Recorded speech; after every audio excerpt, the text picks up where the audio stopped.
They'll give me any more oxycodone anyway. Yeah.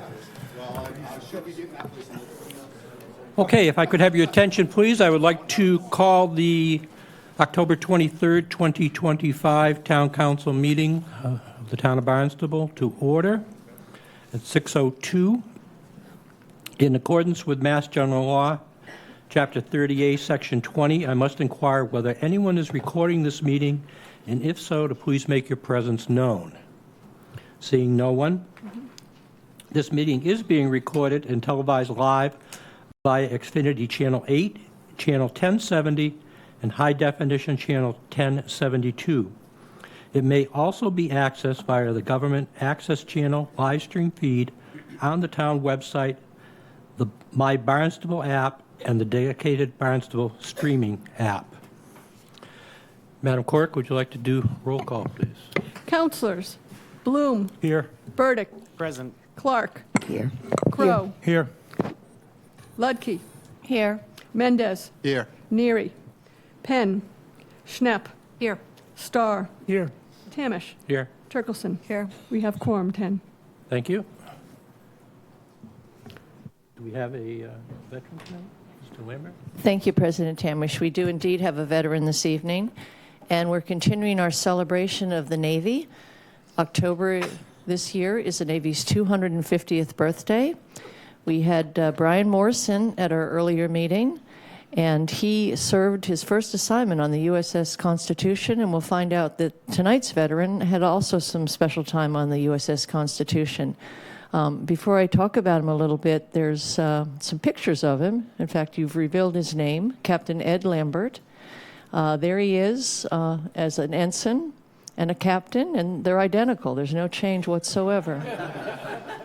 And in the middle, there he is in front of the USS Constitution, and he is standing beside his brother, who also served in the Navy. His brother started in Vietnam as a backseater in an F-4, and the F-4s saw a lot of combat in Vietnam, and then he transitioned into a pilot later and flew P-3s. And Ed did something different for his career. So remain seated. We'll read a little bit about Ed. There's not much to read about Ed, and you'll find out why. Because of the career field he was in, he can't talk about it. So it's going to be a quick bio, and we all know that Ed is a very quiet and reserved gentleman. He's a man of few words. So let's listen about Ed, and then we'll ask him to help us with the Pledge of Allegiance. Captain Ed Lambert retired from the United States Navy after 29 years of active and reserve service. As a naval intelligence officer, and this is why he can't tell you what he did. He was naval intelligence his entire career. As a naval intelligence officer, his career encompassed duties on both the East and West coasts, with extensive operations in the Pacific Theater. Captain Lambert served with various commands in many aspects of fleet operational intelligence. After 3 different command tours, he retired from the USS Constitution, Old Ironsides. And at the time, he was serving at South Weymouth Naval Air Station as a reserve, and he got to select a beautiful spot for his retirement, and he retired on the USS Constitution. And that's an incredible thing for anyone, especially in Navy, to retire on the active duty USS Constitution. Very, very beautiful choice, Ed. So let's welcome Captain Ed Lambert to lead us in the Pledge of Allegiance.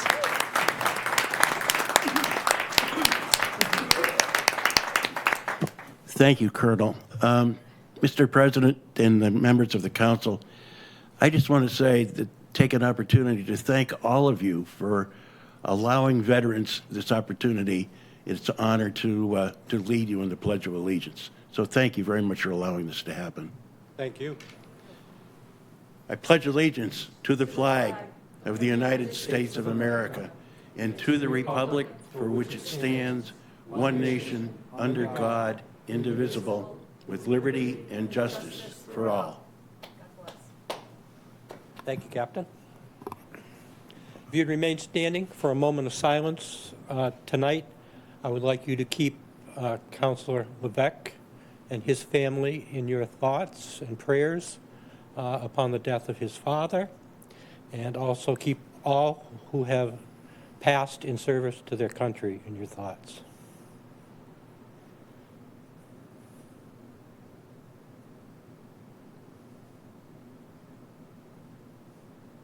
Thank you. Thank you.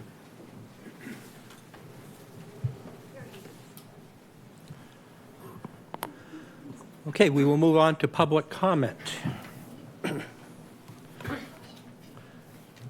Please make sure you sign in with your name and village for public comment.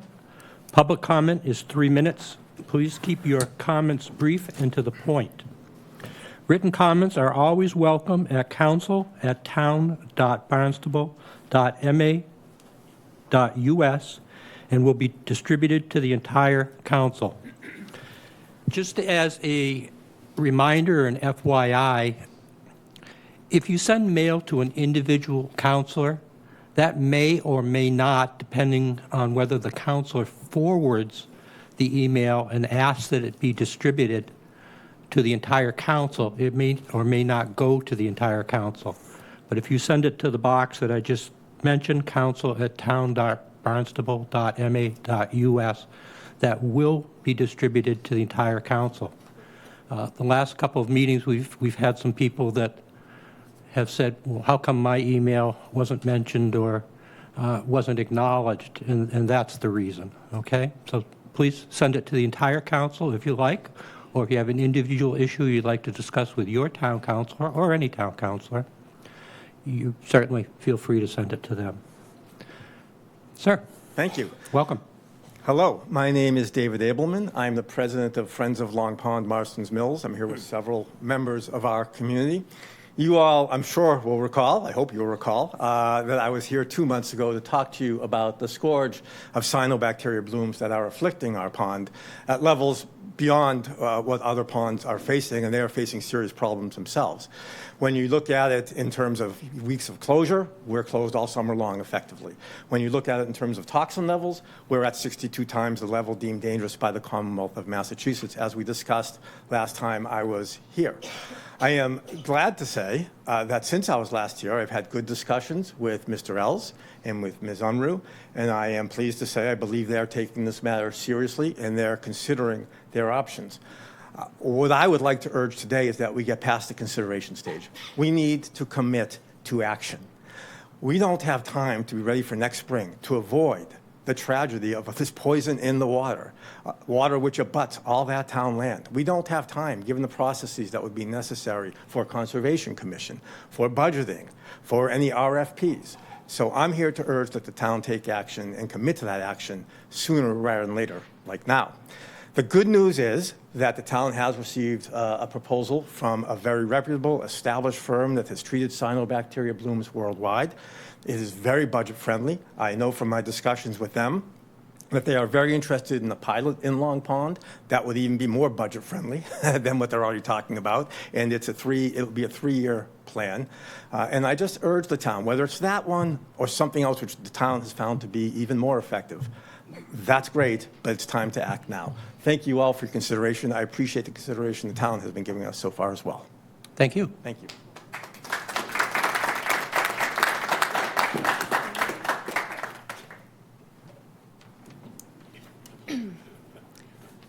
Good evening. My name is Rebecca Edson Medeiros. I'm from Marston's Mills, here with Long Pond. I grew up on Long Pond, spending my summers there, swimming, paddling, and running barefoot just into the water. There was never a worry. Life was really simple and beautiful. I moved back home a few years ago to take care of my late mother, Linda Edson. Some of you might remember her, and should be happy that it's me here tonight instead of her. It's a lot different living there now. Before anyone can swim or let their dogs into the water, we have to stop and ask if it's safe. We have to check the pond reports and find somewhere to see what the cyanobacteria levels are. We have to hesitate, and that's not what living on Cape Cod is about, especially in Barnstable. I've seen what happens when we lose connection with our water. Our neighbors who lived here for decades, they don't swim anymore. Parents have to keep their kids away, which is an absolute shame. Even people who just want to sit by their water and watch their dogs because they don't even have interest in swimming anymore have to worry about getting a rash or their dogs getting super sick. Long Pond isn't just water, it's part of our identity here. It's where generations have grown up and where we gather and feel grounded. It's a shame that it makes us feel fearful now. I please ask you guys to find a solution for this immediately, so no other families have to suffer. In the last few days of my mom's illness, she really wanted to go down there and she couldn't. It's kind of ridiculous that we have to worry this much. And I know there's children that could be affected, so I call for action immediately. Thank you. Thank you. Anyone else for public comment? Mr. Moran. Good afternoon, President Tamish and the entire, not an entire group, but pretty close to that. My name is Larry Moore, and I live in Cotuit, and I'm here on two matters tonight. One is this public comment dealing with the item on the agenda 2026-039. This is general comments. This is my theme for this particular portion is it's time for us to save. The question is, what are we going to save? Twin Brooks is out of the way. Save Dowses Beach is lingering. But this is to save public comment and to save free speech.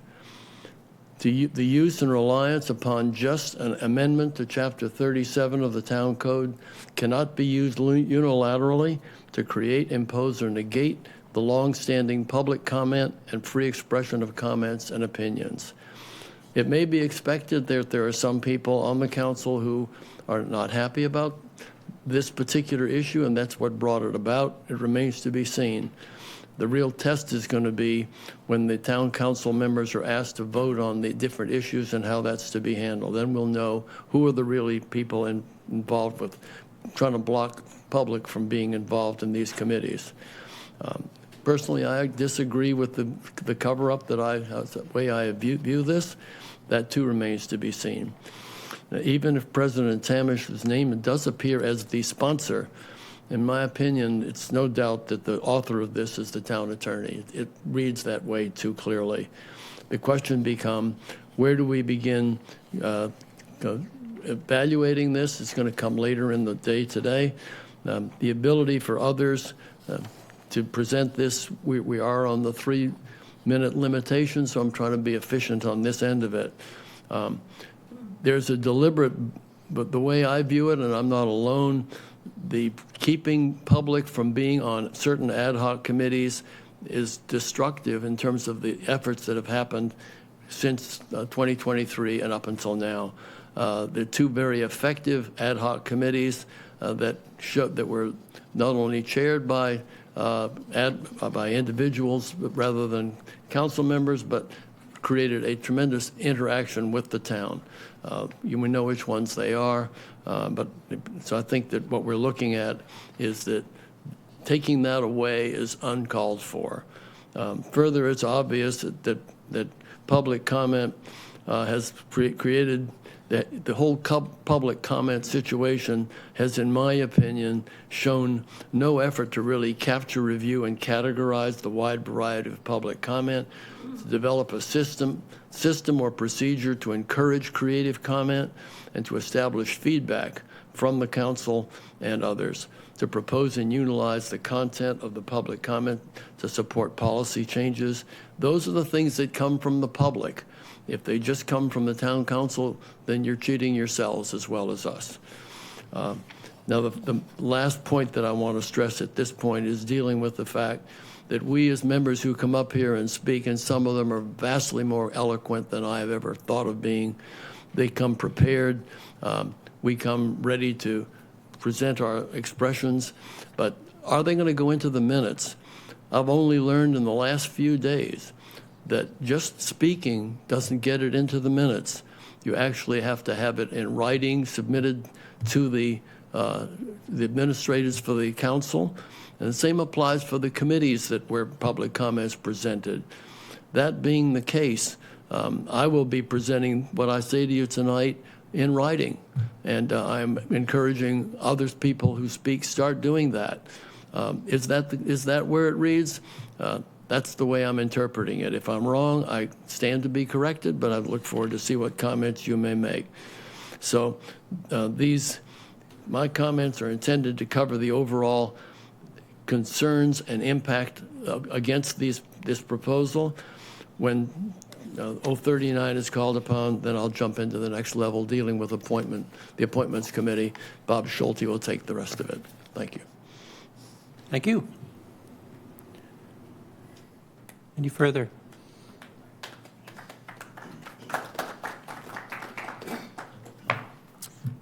Thank you for allowing me to speak. I know I came to the wrong time, but I'm here now. I'm Amanda Jacob from Hopeful Outreach of Cape Cod. We received some of the opioid abatement grant funding for an early recovery program that we wanted to do. So I was just giving an update on what we've been able to accomplish with that program. From January 2025 till now, we've been able to give 55 sober living scholarships approved to individuals in recovery. We have helped 467 individuals just doing data from April to August. We have been able to bring on 3 new recovery specialists to our team when initially we just had 1 outreach coordinator recovery specialist. With that, we've been able to do community follow-ups with individuals in recovery where that is like bringing them to a PHP, AA meetings, or if they just need some coffee and a friend. We have been able to place individuals directly into sober homes by making the connections with other sober living homeowners. And that was a lot of our networking went that way because we wanted to know the other resources that we could help these individuals may not know, get them to those other resources to, better their lives coming out of detox. We have been able to provide transportation to detoxes and once out to the sober homes to follow up medical appointments, really necessary appointments they need to get through. They may not have transportation. We also started some recovery support groups that have been successful. And along with that, we have been able to provide things like clothing, hygiene supplies, bedding for when they're going into their next stage of life, when they might not have much coming out of detox. We're really able to step in and kind of give them the little lift they need to get going. So with the funds that you have granted us, we've been able to make a huge impact on the lives of many individuals that are recovering from substance abuse. So I really appreciate it, and thank you for letting me speak. Thank you. Thank you, and thank you for your work on that. Any further public comment? Thank you for allowing me to speak. And I do know that... If you could just identify yourself, sorry. please. Vicki Marchant. Thank you. And I am the abutter to the project for Honda at 644 Strawberry Hill Road. I'm 645 Strawberry Hill Road. And I have some concerns, but President Tamish did inform me that the Planning and Development Committee would be department would be the most appropriate. But I'm here and I'd like to voice my concern.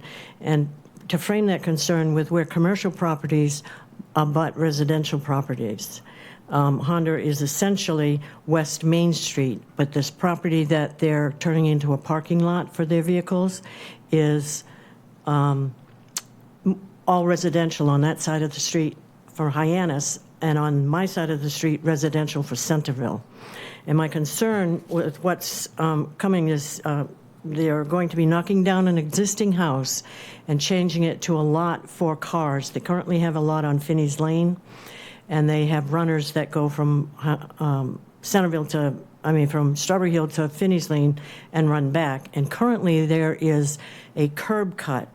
It's not literally a curb cut, but it's about 20 feet direct access off of Strawberry Hill Road, and vehicles, the runners for those cars, car carriers, and tow trucks bringing cars there will come down Strawberry Hill Road at a good clip and turn in there.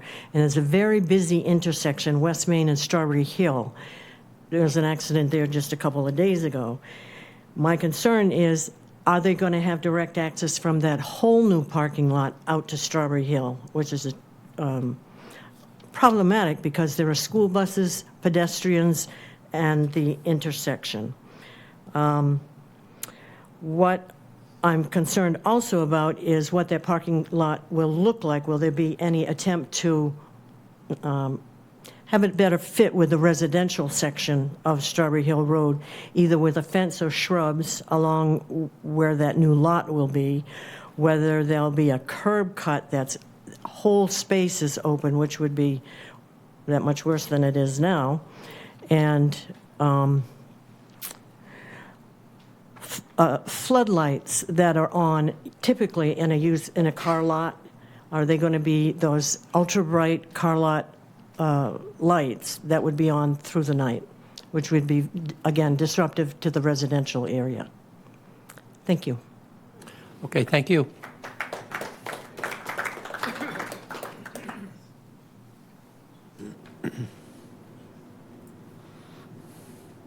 And I will put Mr. Kupfer on the spot. If you would like to speak to him, he is the gentleman in the back row there, and he can further direct you, okay? Excuse me, when did Councilor Neary, when did you get here?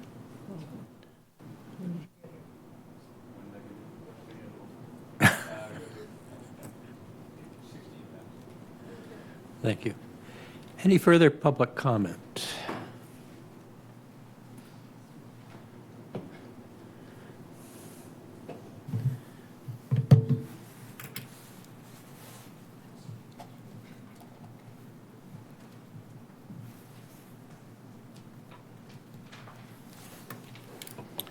Good evening, Tim O'Neill, resident of Katuitt.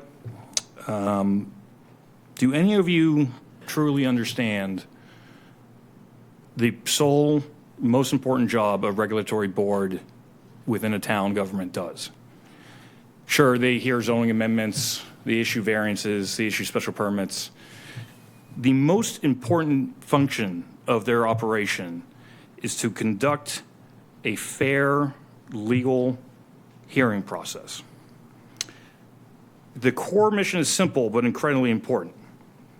And in accordance with the law, there are many regulations to have to go through to make sure that that process is conducted fairly.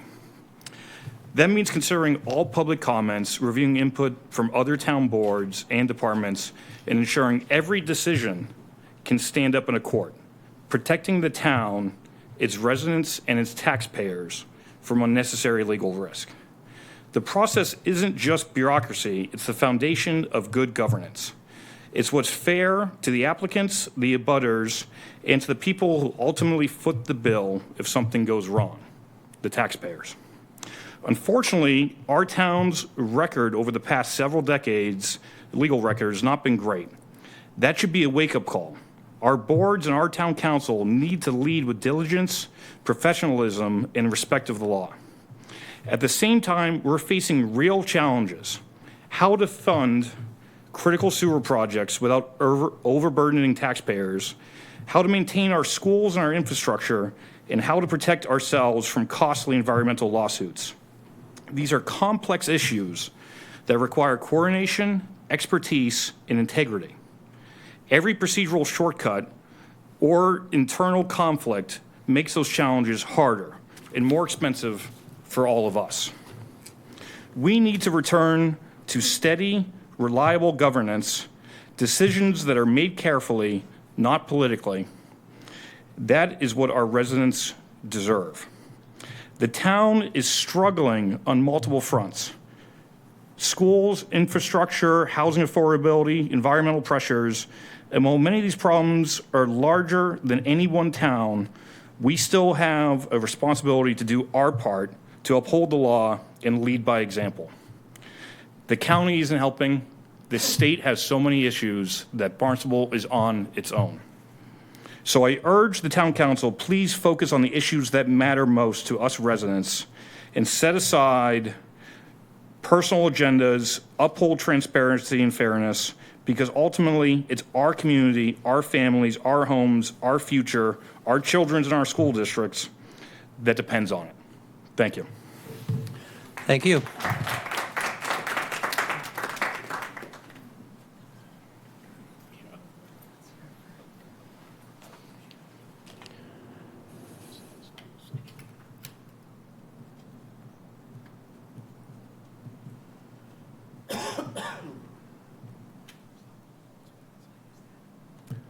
Good evening. I'm Barry Scheingold of Marston's Mills. Here, I just wanted to speak up in support of the request of the Friends of Long Pond for quick and focused action on the very severe cyanobacteria problem at Long Pond. I think it's important we do that. We need to deal with the cyanobacteria problem both in a short-term and a longer-term basis, but it's really a very severe problem that I'm glad that the town council and the staff will be addressing. The second thing, I just wanted to speak in support of amending the stretch code to change the effective date from January 1st to July 1st. I think that's important to give notice to the builders, and I think it's important for the building inspector to be prepared for the change in the rules. Thank you. Thank you.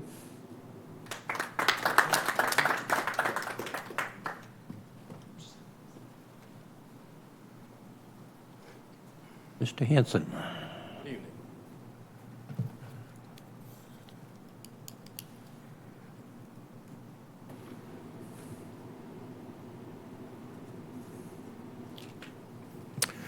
Good evening, President Tamish and council members.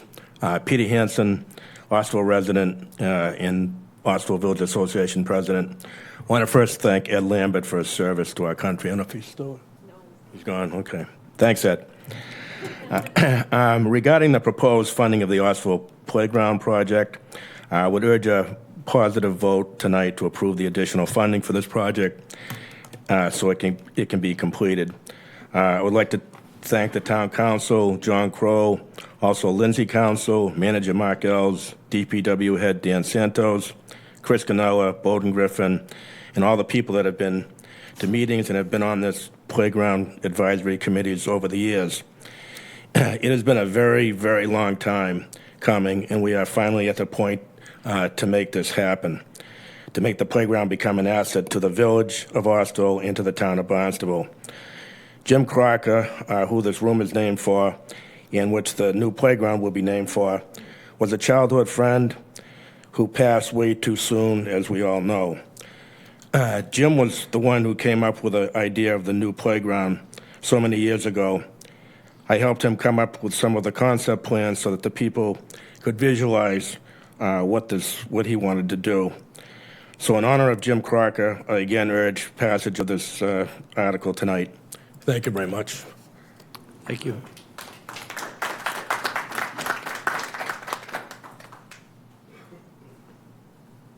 Anyone else? Mr. Carroll.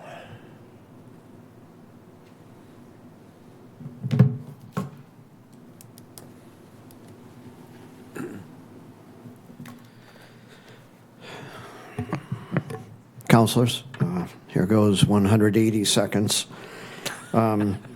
First of all, I too would like to thank Ed Lambert not only for his military service, but also for the service he provides the community every day. If it wasn't for Ed's radio show, I don't think 90% of the people in this town would ever hear about things until after they happened. On that note, I'd also like to thank, there's several town councilors here that we won't see after this election by their choice. And I'd just like to say thank you for everything you've done for years. Stretch code. We just had Mr. Scheingold come up, who is on the subcommittee that recommended the stretch code, which took a vote last week and, in my opinion, was very rushed.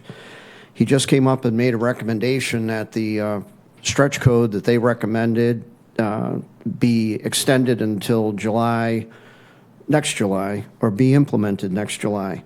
I wish that consideration and many others had taken place at the subcommittee level before it even went to the vote. I hope the town council seriously considers extending the implementation date. There are millions of dollars of projects in the planning and engineering phase.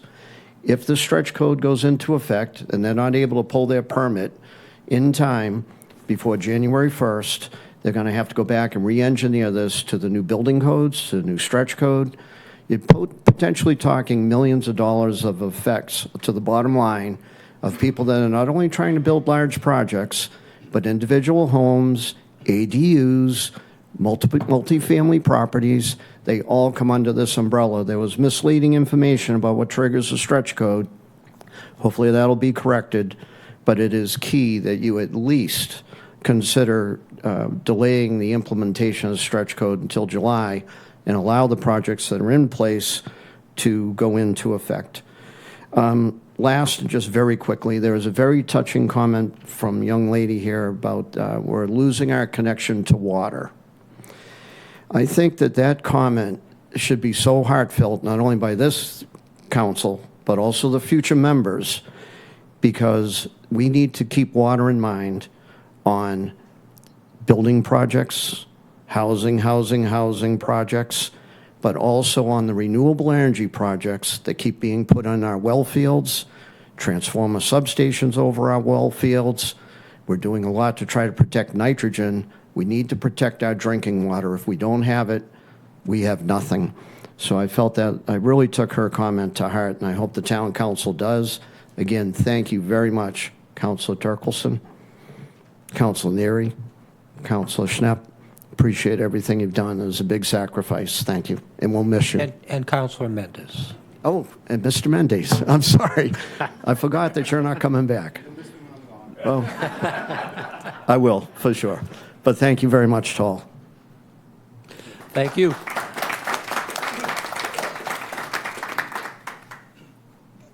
Any further public comment? One more? Hello? Hello. Just,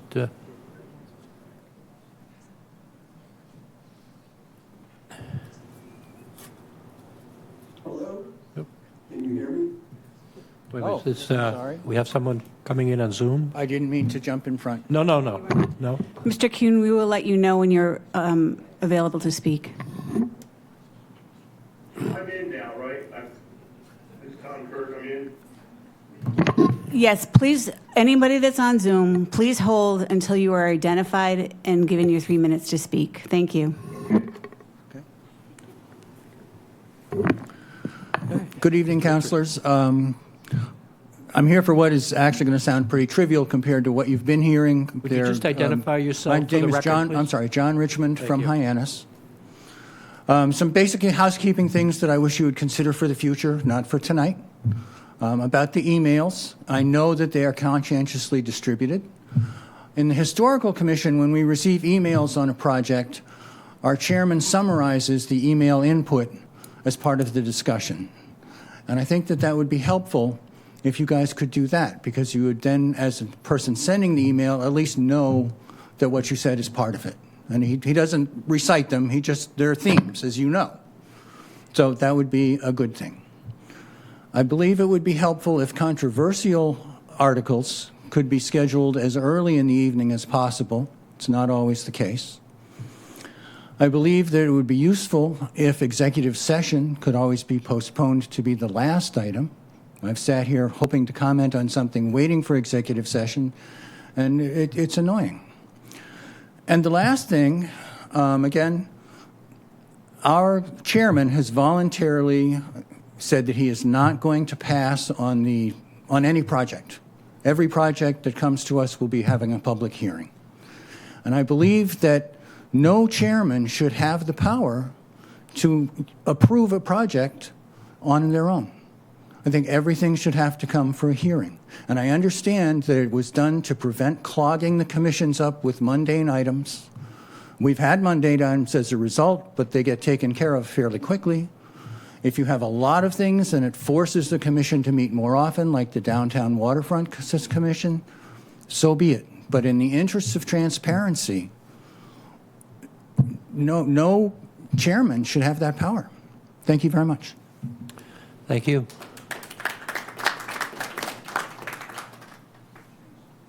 Any further public comment in the room?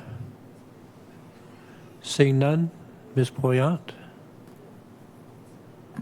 First up, we have Tom Kirk. Mr. Kirk, you may unmute. You have 3 minutes. Good evening, councilors. I know that the council is thinking about limiting the usage of pesticides, herbicides, and fertilizers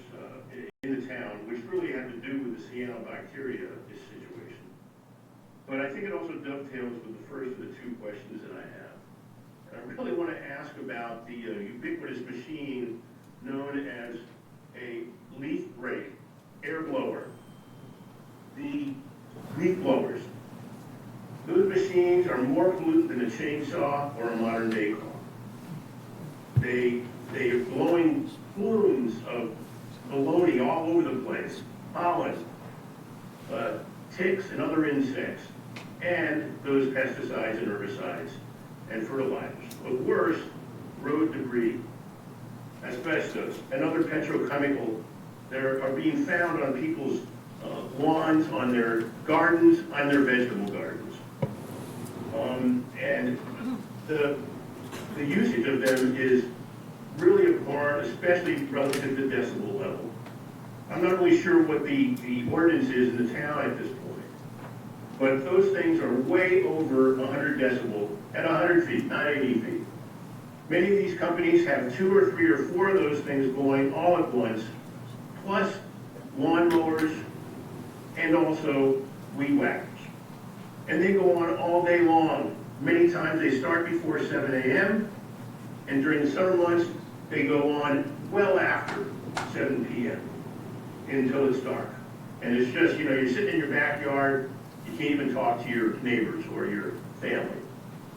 That's the first thing. Also, with the thing with the pesticides and the herbicides and the fertilizers being limited, next Monday, Wellesley and Orleans are in their town meetings are also addressing these situations. So I'd like to hear something about that if you have a response. Also, the latest thing I want to make sure that we get a response to is, you may recall that a year and a half ago, in late February and early March, I spoke to the council about what the status of the watershed permit was. And out of that, we got wonderful videos and presentations from Town Manager Ells, DPW head Dan Santos and his staff, a representative from the Mass DEP, and I think a lawyer from the EPA in Boston. Also, people like Andrew Gottlieb at HPCC, Z. Crocker from Barnstable Clean Water, and the folk there at Mastic, the alternative septic system. My question is, again, I think more than ever, is there a new update on the status of the watershed permit, excuse me. But also, is there a comment about what is going on with the almost daily insanity that is coming out of Washington, and especially the EPA, which is being systematically ruined? And it's one thing to have overburdensome regulatory stuff, but the mechanism is being totally wiped out in favor of fossil fuels, and especially aimed at not allowing alternative energy sources like wind and solar. And again, my question is any of that going to be affecting what the timing of the phasing of the implementation of the sewering? These guys are trying to wipe out the Clean Water and Clean Air Acts. Just this last 6 months, the town's thing with the state of the loan fund got reduced by 80%, by 50 million to 10 million. Mr. Kirk, can you please wrap it up? 18.1 billion has been removed from the Army Corps of Engineers from the state, and that's going to trickle down to affect the bridges over the... Mr. Kirk, your time is up.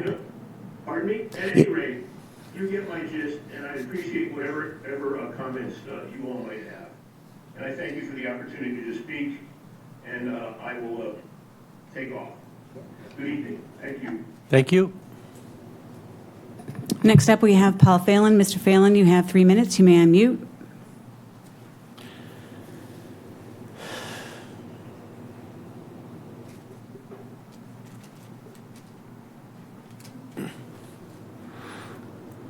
Paul? Oh, I'm quite sorry.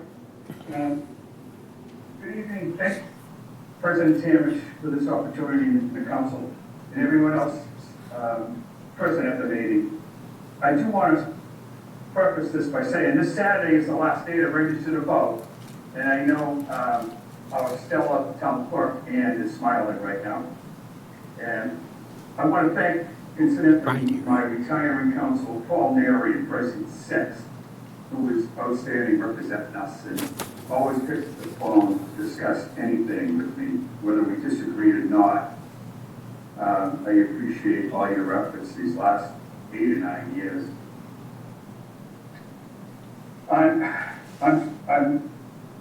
coming on to speak against item number 2026-001, the transfer of $1.7 million to build aircraft hard stands at the Cape Cod Gateway Airport. There's some people that refer to it as Cape Cod Ghost Airport because it's really basically used for 2 months of the year. But first, I want to tell you an interesting fact. There are 16 million airports in the U.S. between public and private. We have the most airports in the world. Number 2 is Brazil. They have 5,000 airports. Australia is third with 2,000 airports. And fun fact, number 2, I meant to congratulate Mr. Nelson on his appointment as the airport manager. I don't think many in the town, or at the meeting tonight especially, and viewing this, realize he was recently hired after a worldwide search. The airport spent, I believe, $40,000 for that search, and he was an employee at the airport, and apparently the best one for the job at $175,000 a year with the 24-hour vehicles to commute back and forth, and we paid for his gas. And I'm glad to do that because he has to commute all day. And this transfer, folks, I think should be debated amongst the council vigorously. I don't think they handle their money very well at the airport. There is a $15 million reserve, and we shouldn't give them a carte blanche to do whatever they want.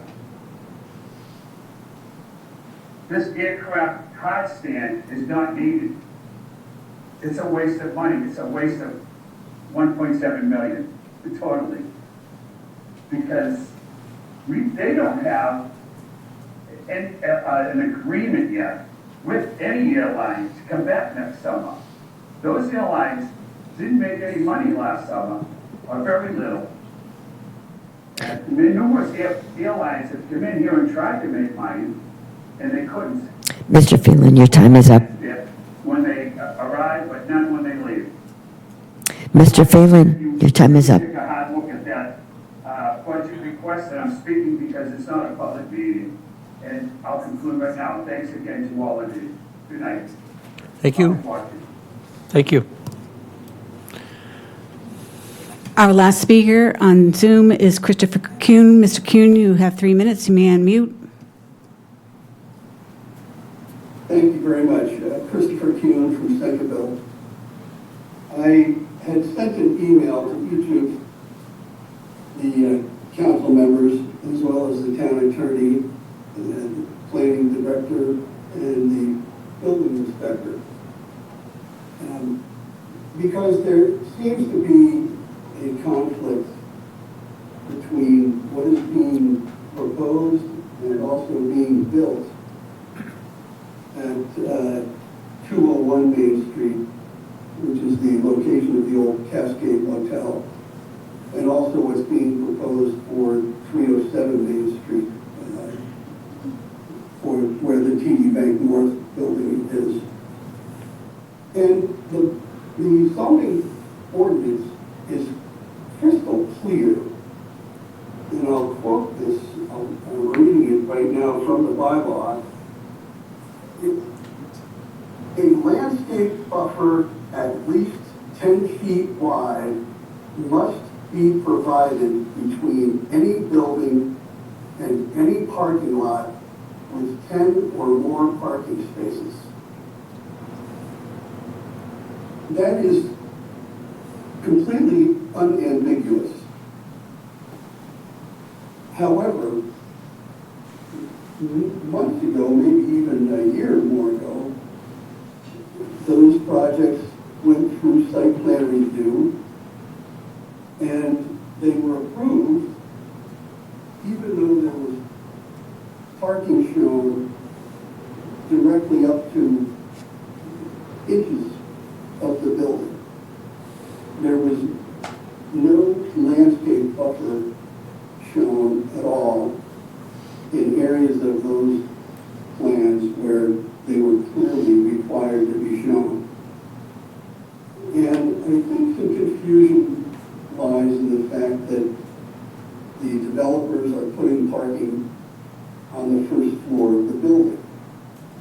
And therefore it's not somehow, miraculously, it's not being treated as a building, so it doesn't meet the setback. Or I don't know. I've asked the building commissioner, and I have to send a formal request for his determination, and he can maybe explain to me how it is that that buffer is not necessary or somehow does not apply.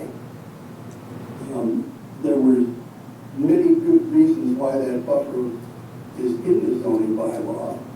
Safety being a main concern. It's difficult for fire engines or fire personnel to fight a fire in a building with cars parked in front of it. It might be that some of those cars may actually cause a fire. Mr. Kuhn, your time is up. People living in those apartments with their windows open are going to be smelling lots of car fumes. So I'm really baffled as to how it is that both of those projects were allowed to go through and be approved when it is blatantly clear that that 10-foot buffer is a requirement of the zoning. I would love to hear your thoughts on that and hopefully get this resolved. Thank you, Mr. I Kuhn. want to thank all of the councilors who are ending their tenure. Appreciate the time you put in, the sacrifices you have made, and I wish you all well. Thank you very much. Thank you. President Tamish, could I just interrupt? The actual date of the registered to vote last day is Friday, October the 24th at 5 o'clock. If you happen to look at the town manager's report, it's item number 3. Right. Thank Let's you. discuss that. Thank you. Any further public comment?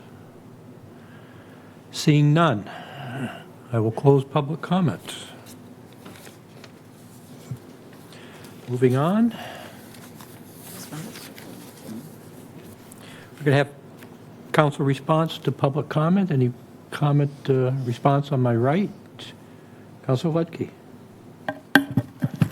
Yes, it would be hard to comment to the degree I'd like to within 3 minutes to everybody who spoke, starting with Tim O'Neill. That's just a wow, Tim. Thank you. You've really given some good guidance, and that's the kind of thing we need to look at as we continue our strategic planning and really think about how we approach the business of this town. Your words are very well taken and beautifully said. Thank you for the courage to say that. It's a good reminder for all of us. And for the folks here talking about the pond, Cliff Carroll mentioned it. My goodness, the words there. I mean, that's what makes this a special place, is the water. That came out in our local comprehensive planning process. It was loud and clear. And we need to listen to that clarion call and focus all our energies on that. And certainly Tom Kirk's comments bring us right back to that as well. And that's also what I would look at in our strategic planning. We need to give the guidance to Mr. Ells and his staff to focus this town, because the challenges are great, as Tim said. There's only so much budget. We have an enormous budget, north of 250 million, almost 50,000 residents. That's a big town. We're a city. We're a city form of government. And we have to be very serious about how we approach everything we do and prioritize, because we can't do everything, but there's certain things that need to be focused on. And the speakers tonight certainly helped us focus on those. John Richmond, you fall in that category too. some beautiful housekeeping points. I can't stand executive sessions while people are sitting here. I can't stand it. We should be doing it at the end. I hear the reason we don't is we have to pay the lawyers to stay around longer. But no, it's horrible. I agree with you. I can't stand that. When I go to other meetings too, and they say, we're going to have a break for an executive session. They should be at the end.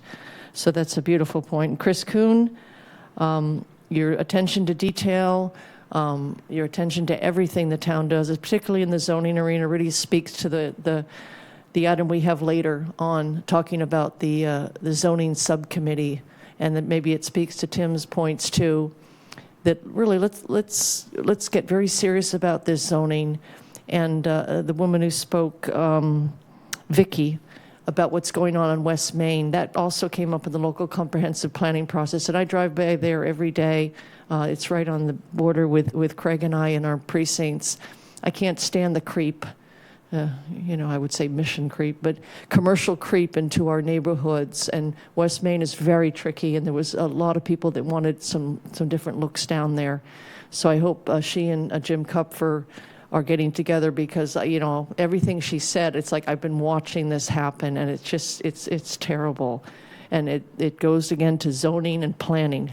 Transitions are incredibly difficult, and we need to really keep our eye on the ball to maintain, some decency in this community as we develop. Thank you. Thank you. Anyone else on my right? See no one on my left? Councilor Mendes. Thank you, President Tamish. I just have a comment on the stretch code. Fortunately, my daughter was in town last week from California, who I see 5 times a year. So obviously I'm not going to town council. But I would have voted no on that for sure, because in theory it's a great thing. But we have implementation and we have theory. I work with several builders throughout the nation. I go to California for work. I work locally, obviously, as most people know. And I haven't heard one positive thing from one builder about the stretch code. Great theory, implementation is terrible. Now, the reason in particular why it's wrong for now is I've been trumping this for the last year. People do not realize the fiscal problems this town is coming into. We do not need to add more things to the fiscal problems we're going to already have. The schools want 70% of our revenue. We need several new buildings for the schools. The buildings are falling apart. Our infrastructure, obviously our wastewater, so on and so forth. We can go on and on and on and on and on. The stretch code wasn't the proper thing to put in now because it's going to cost us money. Now, we have a housing crisis. We've been talking about housing crisis now for 10 years. What the stretch code is going to do is going to make those prices skyrocket. A lot of those things that are in the stretch code now are already put into action anyways. So now what we're doing is we're adding more regulation, more cost, and it's going to cost the town more business. My vote wouldn't have mattered because it passed 7-5 anyways. So I'm all in favor for delaying it as long as we can. We have a council up here who talked about what she has to do. She has to stay in one room in her beautiful home because things are too expensive to heat the whole home. I have contractors in Eastham and Wellfleet who wrote letters for me last time we voted on this stretch code about the cost it's put on them out there. So this is the stuff we have to start thinking about as a town. The stretch code is done, the stretch code is passed, the stretch code is over, that's fine. But we have to start thinking holistically about what we're gonna have to go through next year and the years after. Because people seem not to understand what's going on fiscally with this town. So get ready, because your taxes are going to be raised, plain and simple. So you might as well wrap your head around it now. So when we're passing all these regulations, taking all this land into trust, remember that. All we're doing is taking money off the tax rolls. And the reason why I'm mentioning the stretch code along with that, because it all fits together. Everybody has a pet project, but nobody wants to pony up. So all these little pet projects that we have, all these things we want passed, it costs us money. Keep that in the back of your mind. So when the tax bill comes and your taxes are raised, don't complain. They want parks, they want, they want everything done for them, but they don't want to pay for it. The tax man's coming because the bills are coming due. So just keep that in the back of your mind. So we have to be a little bit smarter with the way we spend our money with the rules and regulations we pass. Thank you. Thank you.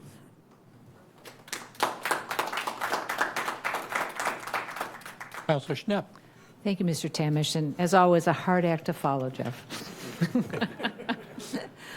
But I did want to thank those of you who came out again and in a very short time to advocate for trying to improve Long Pond. I mean, I know it finally went off the list, but what is it? It's almost the end of October. So it was a very long summer and long fall where you didn't have full access. And I was literally talking to my husband on a drive home from Councillor Levesque's the wake for his father, and recalling how I used to play some type of shark game in Long Pond, because that's where I learned how to swim, and the fact that so many people cannot avail themselves of that pond anymore. I'm very happy to hear that you've had a good meeting with our town manager and Amber. I will be stepping off the council in 2 weeks, but I will be free to participate as a friend going forward. So that was not my ability to do that before. And I would hope my successor continues to be on the side of cleaning that pond.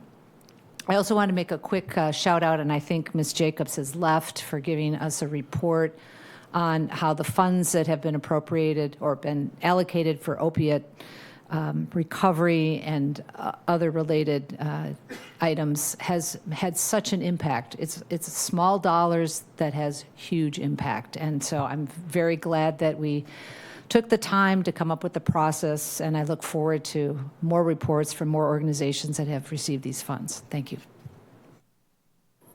Thank you. Any further response to public comment? Councilor Crowe. Thank you, Councilor Tamish. The gentleman who was talking about the executive sessions, those are annoying, I understand. And I think it's cost-wise, obviously, because the lawyers are hanging out and lawyers are very expensive. But he also mentioned issues of importance to the community that are hot at various times should be brought up right at the beginning of the meeting or as close to as possible. There's lots of things going on, but if people are willing to come out, and we wish them to come out, their issues should be addressed as early as possible, because we all have things to do. And that was one of the things I first asked for at the town council when I first became a member, so I agree with that. So if we can find a way to, when people come out for some particular issue in major numbers, we should have the courtesy to have those issues as soon as possible on the agenda. So thank you. Thank you. Anyone else? One quick comment. A request was made about the minutes. Public comment is included in the minutes, just to clarify that. There is a summary of each person's, the gist of what their conversation was. So that is noted, and it does become part of the public record.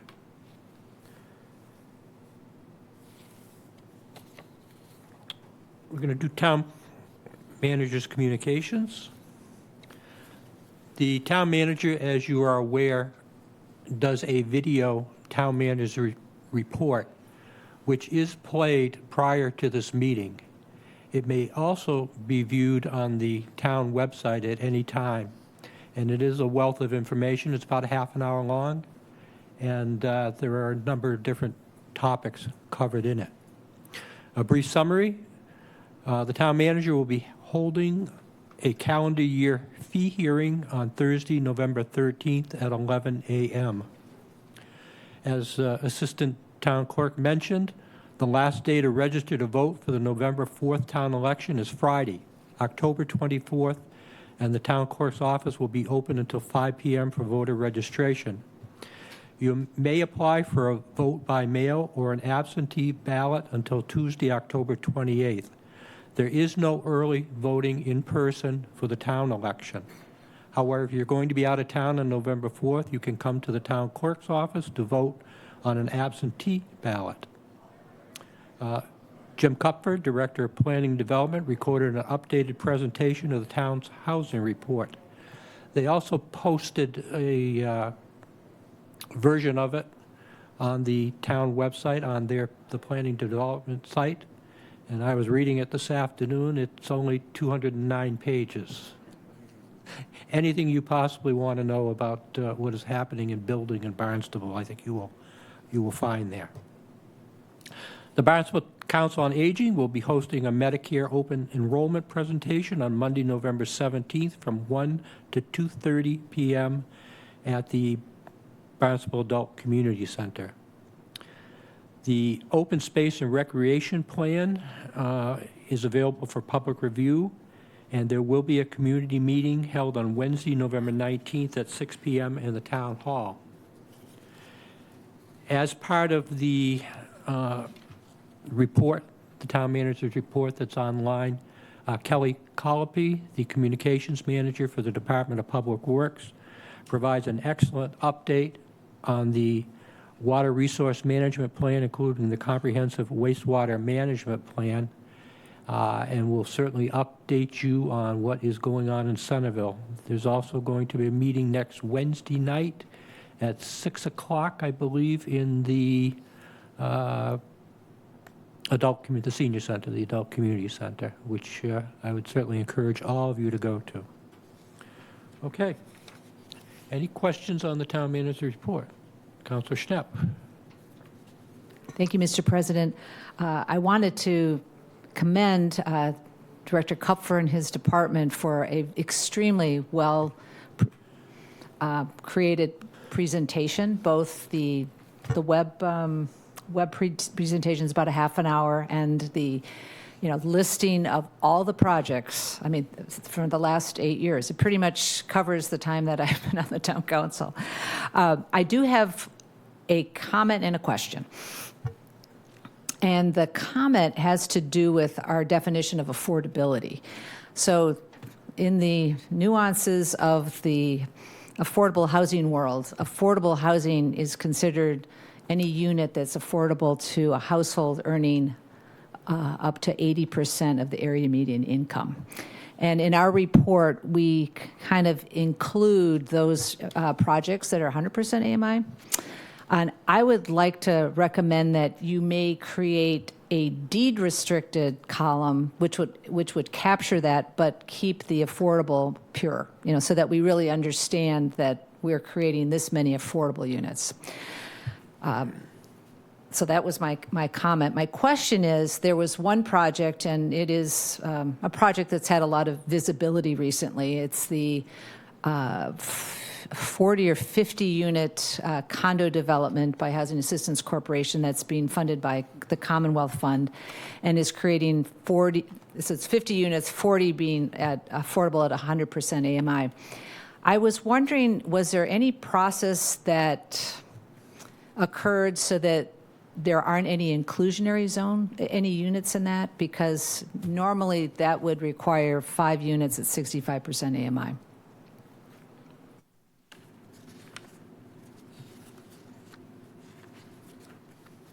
Good evening, Jim Kupfer, Director of Planning and Development. Yes, typically for any multifamily housing, 10% would be at 65% or lower. However, there is an exception for nonprofits, and there's some other exemptions in there that are constructing multifamily housing with different affordabilities, and as well as some other exemptions, and they fell under that exemption for not requiring the 10%. Is that anything that gets reviewed by a public committee, or is that just an exemption that can be carried out by staff? That is an exemption, an applicability standard that the staff reviews before it moves on to any which way. Okay. So no board. All right, thank you. And the last comment, which is related to inclusionary zoning, is I'm glad that we have approved the funding that we can do a deeper dive into inclusionary zoning. If anyone has the opportunity to look at that report, yes, we've created quite a few affordable units. Generally, they've been in the bigger projects, and so we have a lot of smaller projects where there aren't any affordable units, and I understand why in terms of some of the cost parameters. But I really encourage the council, when that report comes out, to really give serious consideration to using our inclusionary ordinance to create a few more affordable units going forward. So thank you. Thank you. Any further comment? Councilor Lutke?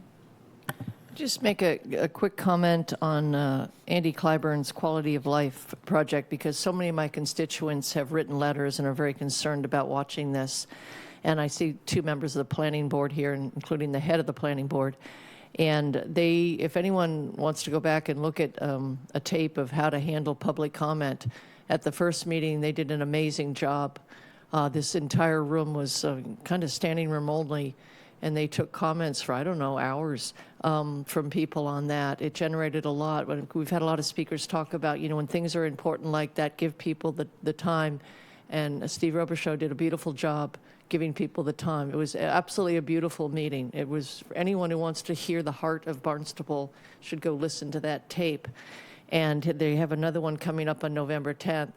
So I would encourage people, especially, as I say, my constituents that really are very concerned about this, to come there and make your voices known. And, Tim talked about doing due diligence, doing the right thing. I'm sure they will discuss it very well and come up. It's a very difficult issue, and it needs really serious consideration. So thank you, the two of you sitting right there, Tim and Steve. Thank you. Thank you. Councilor Boone. Following up on what Betty just said, I think Steve Robichaud should give classes on how to be a chairman of a committee. No, seriously, because you are so good at it, and you're positive, you're upbeat, you're really fantastic. You do a great job.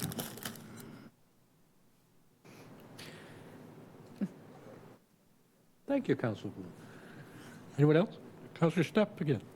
Thank you. I just have one question, comment, and I'm not even sure who it should be directed to, but as I was driving to the meeting tonight and passing our high school, occasionally there are signs that are advertising, events at the high school, and sometimes it's a high school event, sometimes it's a event where we're renting out the auditorium. But the word that jumped out at me was Jesus. And I'm a little concerned that there would be a banner, poster that says Jesus in front of a public high school, even if we are condoning, it's acceptable to rent it. But I am concerned about that. And I don't know if this is an issue I need to take directly to the school committee or the superintendent, but I'm just not sure it is what we want to be conveying. So thank you. Thank you.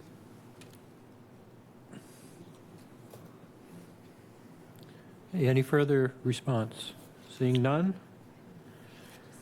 The minutes. Do I have a motion to accept the minutes of October 9th, 2025? So moved. Okay. Second. Motion made. Any discussion? Seeing none, Madam Clerk?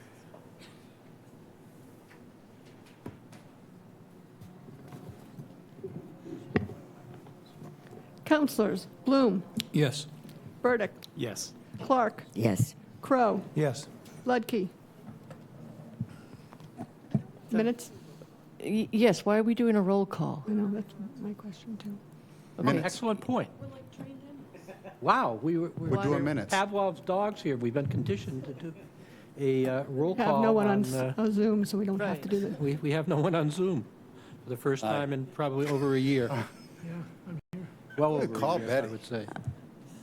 All right. Excellent. Okay. Still have to take the vote.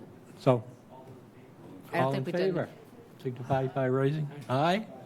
All opposed? Seeing none, the motion passes.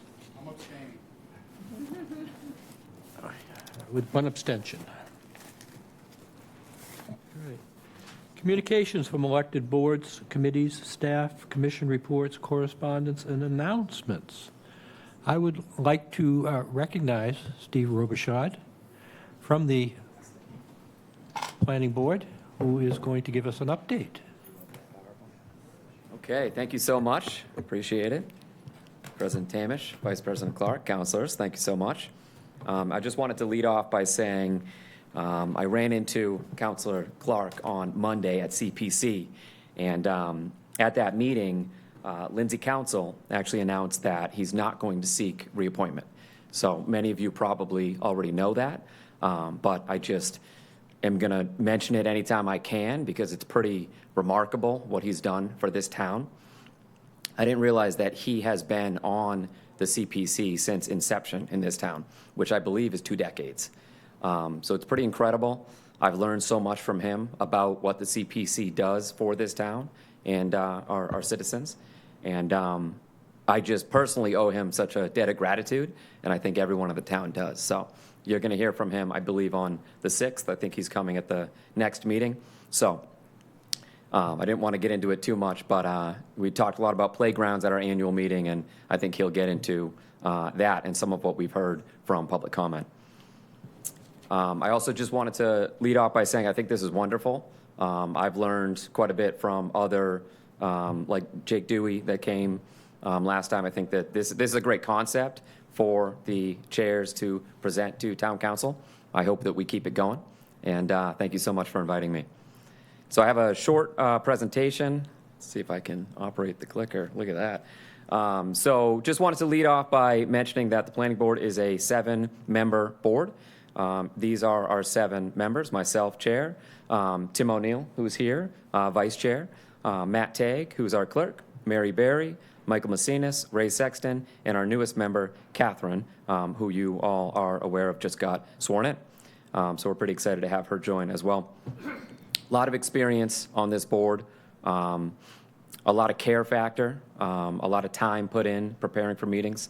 You know, it's a heavy lift being a planning board member, especially starting out, trying to learn the ins and outs. There's a lot of hours spent researching, a lot of time with staff. I have a lot of respect for what you all do because this is kind of, you know, a big step up from our board. So it's any sort of public service like this is pretty intense. So moving along. Am I aiming this somewhere? It's not going. This way? There we go. So scope of the planning board. The planning board was established in 1962 with the enactment of subdivision control. Planning board is the permit granting authority for subdivisions and land division under the subdivision control law, which is Mass General Law, Chapter 41, Section 81, as well as approval not required plans, A&Rs. A&Rs are the most common application that we get, and we see them all the time. Our scope, so the town charter reads that the planning board makes recommendations to the town council with regard to any changes in the zoning ordinance of the town. The board is responsible for the regulations of subdivisions within the town, as mentioned pursuant to Mass General Law, Chapter 41, Section 81, A through GG. We render advice concerning land use, planning to the town council, and the planning board is an advisory and regulatory committee of the town. The best way to kind of summarize the town is, you know, we are here to serve the town council. The town council offers us directives and assignments, and it's our job to do our due diligence and offer you a recommendation. All right, so.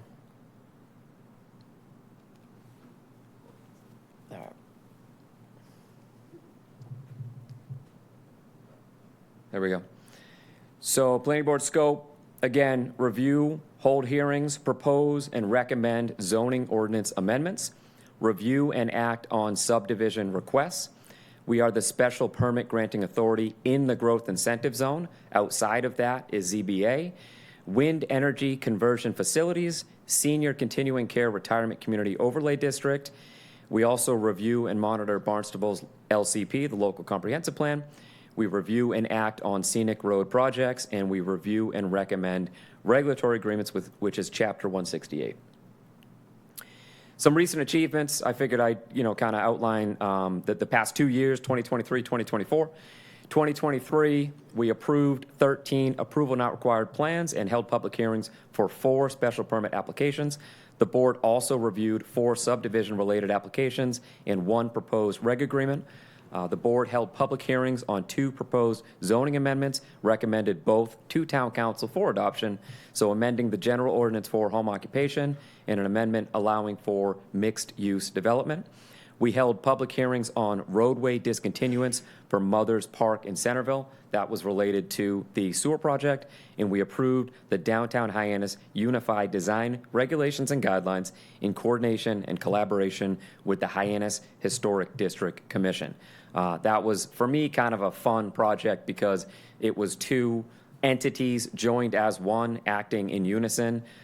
We had our own guidelines. They had their own regulations. We share a common geography, and there was discrepancies between the 2, which made the process a little bit challenging and confusing for applicants. A great initiative by staff to bring those 2 together and get a unified document that makes it easier for the public to understand and for applicants to understand. And part of that was a walking tour of downtown Hyannis, looking at the historic elements that we liked and appreciated and sharing that information as a group. So I thought that was a great collaborative effort, and I really enjoyed that. 2024, we approved 10 approval not required plans, held 3 public hearings for special permit applications. We reviewed 5 subdivision-related applications and 1 reg agreement. The board held public hearings on 1 proposed zoning amendment, ultimately was withdrawn. And the board held public hearings for updates with DPW for the CWMP, the Comprehensive Wastewater Management Plan. And we reviewed and provided comment on the local comprehensive plan and the housing production plan. Those were both very recent items that we worked on. You want to hit me again here? Ooh, there we go. So wanted to talk a little bit about future business. We're currently, as you know, reviewing 6 proposed zoning amendments to develop recommendations to you. 4 are for the downtown Hyannis area, so we have 4 zoning amendments for that, which are coming up at our next meeting, which is on Monday, October 27th, here at 7 p.m. And then 2 additional proposed zoning recommendations for home occupation and commercial parking at residential properties. Those are going to be discussed at our November 10th meeting.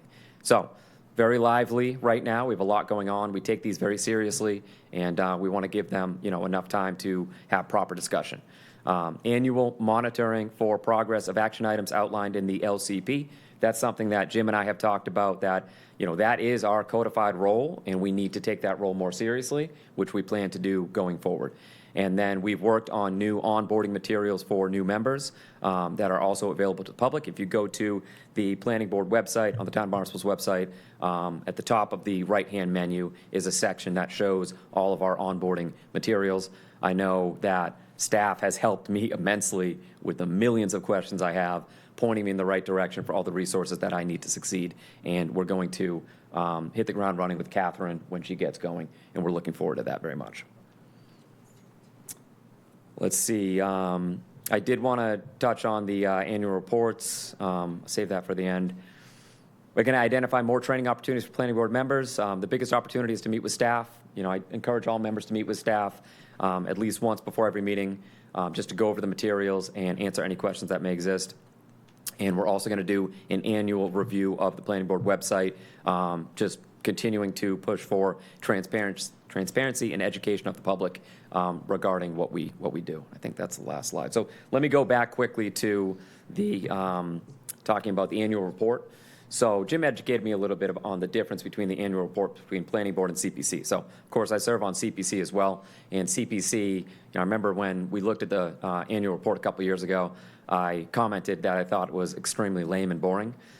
It was all typed words, black and white, no pictures, no charts, no graphs. I said, we got to jazz this up. So we did. And the annual report for CPC is actually a great source of pride for myself and other members. It has beautiful pictures. It has best practices. It has, here are our successes, and here's pictures of them and descriptions and quotes from applicants. It's a wonderful document. So I said to Jim, we got to dive in and do the same thing for planning board. And he let me know, well, it's more all boards and committees have to follow the same method. So I'm going to encourage that town council mandates that we all jazz up our annual reports, pictures, charts, graphs, color, just trying to make it a little bit more engaging. Members of the public, me as a member of the public, I need something that gets me excited with pictures, easier to read, easier to consume. So I think that that's something that we should all try and focus on. Make it a little more exciting. And that's it. That's all I got. Questions, comments? And I'm sorry, Councilor Lutke and Councilor Bloom, that was very unexpected. Your kind words. Thank you so much for that. Really, really appreciate it. Thank you. Fantastic presentation. Thank you. Councilor Turkelson. Thank you, President Tamish. Thank you, Steve, for that. I'm just wondering if the planning board would consider, when you give a no vote to something that you're bringing forward, I know we quite often get a letter that says we don't support this, but there's not enough data to help us, so it requires us to go back and watch the meetings, and not that we shouldn't be not watching the meetings, but, you know, your opinions are important. That's why we're asking you for them. So there should be some information about why we're saying no. I'm assuming if you're saying yes, it's because what's coming before us looks good and we don't need to belabor the point. But I think a no vote would be good to kind of give us the highlights of the thinking that led you to that position. So That's a great point. That's my suggestion. Thank you for that. That's a great point. We'll definitely take that under consideration. And whether it's a yes or a no, we should give some justification and some summary of our discussion and comments. So And I'd like some colored pictures and some photos. there we go. We can definitely help with that. Thank you so much for that. Councilor Lutke. Yeah, I too support the jazzier reports, much easier for people to digest. And the other question I had was, is there enough commonality between planning boards at our 351 municipalities, if they even have them, that there's state training? You didn't mention anything about state training. Is there state training available? Because training to me is absolutely essential. And if there's any opportunity, especially, when you're in a regulatory board like you are, I'm just curious if there is. Oh, great question. And Jim and I actually discussed this earlier today. We had our pre-meeting Zoom call today to go over the agenda, and it was something we brought up. And a combination of training with staff and those state-sponsored trainings, I think, is the right mix. So we're going to ask Karen to work on identifying those training opportunities, share those with the members, especially with a new member coming aboard. When I came aboard, COVID was kind of getting going, and a lot of those trainings got shut down. I've done some Zoom online ones, but there's nothing better than getting in a room with fellow planners, planning board members, and, comparing notes. So well taken, point well taken. Thank you. Councilor Clark. Vice President Clark. Thank you very much, President Tamish, and thank you very much, Steve, for your presentation. I just wanted on the record that I sat in on one of the planning board meetings where a petitioner came before your board and did not prevail. They were not successful at what they were looking for, but he finished his remarks to the planning board saying what a pleasant experience this was, even though he didn't prevail. He complimented your board as being one of the best around. So hats off to you and your fellow colleagues for doing a good job. Thank you. I remember that one. That was a tough one, and thank you so much for that. Thank you. Thank you. Councilor Schnapp. Thank you, Mr. Tamish, and thank you, Steve. I'd like to echo my fellow councilors, Lutke and Bloom, on your leadership. I have been trying to get through the last meeting, which I believe was clocking just under 4 hours, and oh yeah, it was a late one. Lots of public Get your popcorn. comment. Yep, that right? was a great one. Yeah. To get through. So I think you guys deserve. You and Concom are just a lot of work that you provide for all of us, and. Thank you very much. I wanted to mention one thing on your list of scope or charges. First one out of the gate is about reviewing and recommending zoning ordinances. And as you know, later on in our agenda, we are considering creating a standing committee for zoning regs, which is very comparable to an ad hoc zoning and regulatory committee that we had, several years ago, but that we shut down for various reasons. I believe you might not have been on the planning board at the time, but we did have early on some successful collaborations with that zoning and reg committee and members of the planning board. So that was an opportunity for both bodies to maybe consider what zoning ordinances should come forward. Knowing that ultimately it has to come back to the planning board anyway, but that sort of review, and when I think about your involvement in monitoring and perhaps moving forward some of the recommendations in the local comprehensive plan, that's where that nexus might be, where, there are some zoning ordinances that are, we're waiting for. So just Couldn't agree more. And, I've always believed that more collaboration has to take place between town council and the planning board. It's never been quite clear what's the best way to do that. I've never been one to believe that, the planning board itself should be generating proposed zoning amendments. I feel like those should either come from the public, town councilor, or town manager. I'm not really one that believes the planning board itself should sponsor something unilaterally, but definitely the collaboration between our board and town council, we've got to find ways to do more of that, and this subcommittee may be a great way to continue those conversations. Okay. Well, thank you. Thank you. I'm very happy to hear that, because one of the motions that may be made tonight is to have a representative of the planning and ZBA on that committee. Great. Yeah, ZBA as well. Great point. Absolutely. I would support that. Thank you. Any further comments or discussions? Steve, thank you very much. I am dismissed. Just as a point of information, my wife tells me I should model myself after you. What? In running a meeting. Oh, man. Woo! She Starting thinks to I'm sweat way here. too crabby sometimes, That's incredible. Wow. Yep. Well, But thank you. Thank you for that. I Thank you appreciate to you that, really. and to Tim and your committee. Thank you very much. I'm blown away by the kind words, and thank you so much. Every member of our board is incredible. I learned so much from Mary Berry, who was chair when I first started, and the first meeting that I watched after I was sworn in, I think, was about a antenna going in a church steeple, and then the meeting after that was about marijuana. And Mary navigated those in a very professional, respectful manner, and I was blown away by that, and that was how I got started. And then Steve Costello was another that I learned so much from. So, we all support each other, we all learn from each other, and I have a lot of people to thank. I think you also had to deal with solar arrays. So. Oh, man, yes. Don't bring me back to that. Yeah, that was a tough one as well. Yeah, it's tough business. It is. But I have a lot of respect for what you all do. And just thank you so much for having me this evening. Thank you. Okay.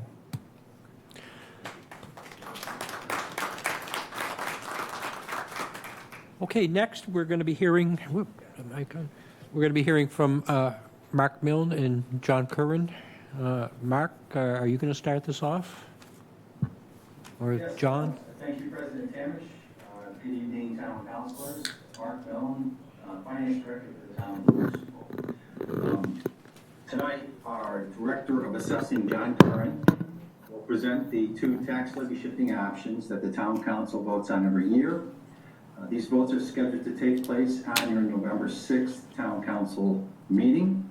The presentation will illustrate how these work and how the tax bills can be impacted. This is also a revaluation year for the town. Being such, the town performs a much more comprehensive review of all town values, and the Department of Revenue requires additional information to certify those values. The values are based on calendar year 2024 sales data and income and expense reports received from commercial properties for that year.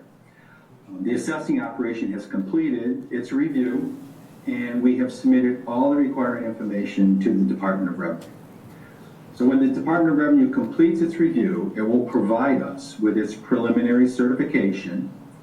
And being a revaluation year, once we receive the preliminary certification, we must make those values available to the public for a period of 5 days. Now, this will offer property owners the opportunity to identify any potential mistakes that they may see in their property's value and bring these to the attention of our assessing operation before the final certification is received from the Department of Revenue. Hard copies of the proposed values will be made available in our 7 village libraries and town hall, and they will also be published on the town's website. This review is not intended to replace the abatement process. There will still be an abatement process. It's just to catch mistakes that may be in those values before the Department of Revenue certifies the final values. So after that 5-day period expires, the town notifies the Department of Revenue of any changes, and the Department of Revenue will issue its final certification. And we will need that final certification before those votes take place on November 6th. If we don't receive this, we will need to refer these two items to the next town council meeting on November 20th. So I just wanted to bring that to your attention. Everything is sitting in the hands of the Department of Revenue right now. So what our Director of Assessment will present tonight includes the values that we've submitted to the Department of Revenue. We don't expect these to change significantly or impact the tax rates presented. The town's total property value this year is up about 5.8% from fiscal year 25. The tax levy's up about 3.4%. So what this results in is a reduction in the tax rate, as you'll see in fiscal year 26 for all classes of property. And thank you. And at this time, I'd like to turn it over through you, Mr. President, to our Director of Assessing, Kevin Curran, who will provide you the presentation. Thank you. I'd like to welcome John Curran, our Director of Assessing, to continue the presentation. Welcome, John. Thank you. Good evening, everyone. Thanks for having me here, and we'll get going with the allocation for fiscal year tax levy 2026. So it is a calculation of, we start with our tax levy, which this year is $1 million. I'm sorry, I gotta put my glasses on. See that? I'm sorry, $156,242,292 is the amount that we need to raise. We're going to divide that by the total assessed value, so all classes of property equal $26,208,414,825. So with that, dividing those two numbers, you'll get the answer is 0.0056. We would multiply that by 1,000, and that would give us a fiscal year 2026 tax rate before the adoption of any shifting options or exemption of $5.96. On this slide, it shows the allocation by class. So we can see that the residential is our largest class of property in the town of Barnstable, almost 90%. And then the commercial, industrial, personal, the CIP equals about 10% for the total of 100%. So each of those classes has their own value that we'll look at going down.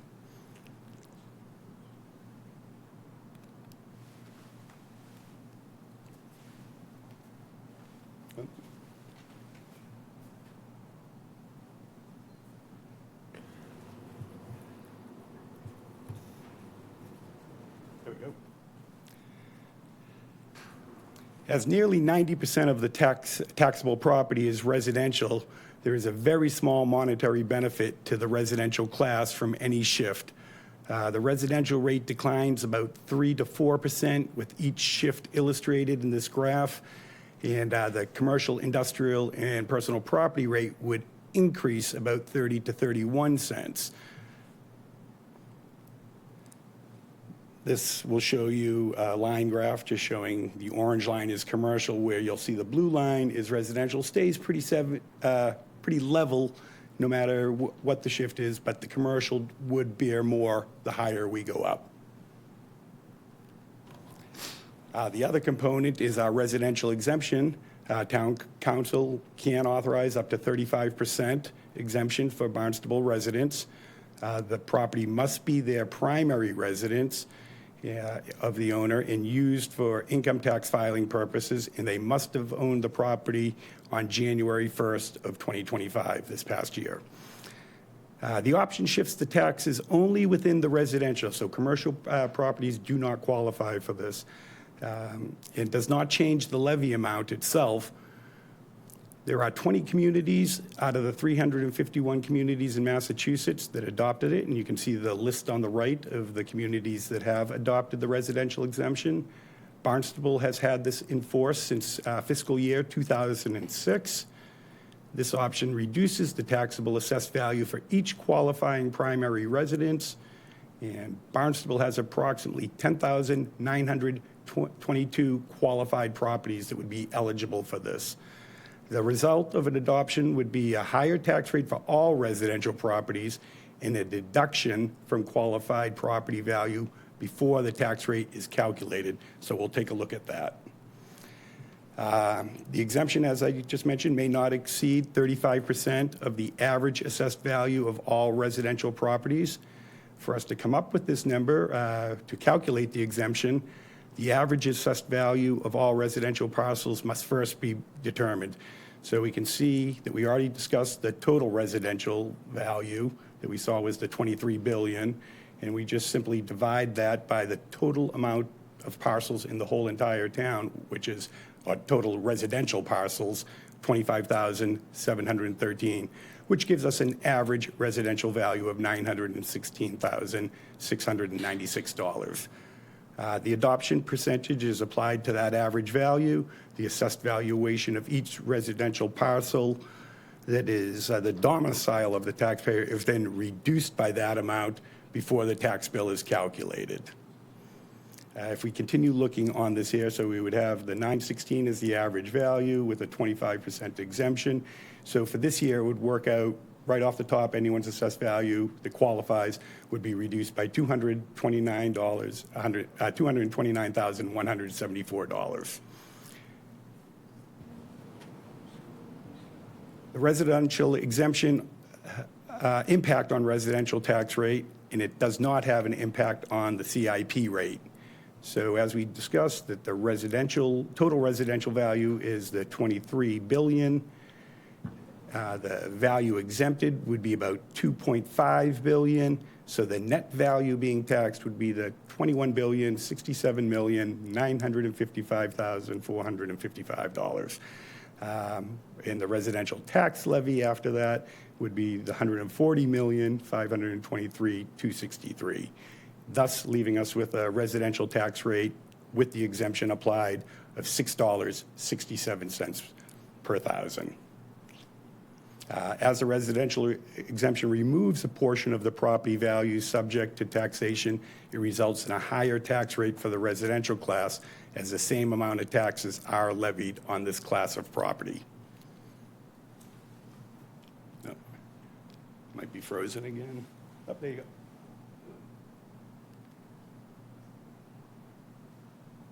All right. There we go. And on this slide, it's just a comparison, a bar graph showing the comparison.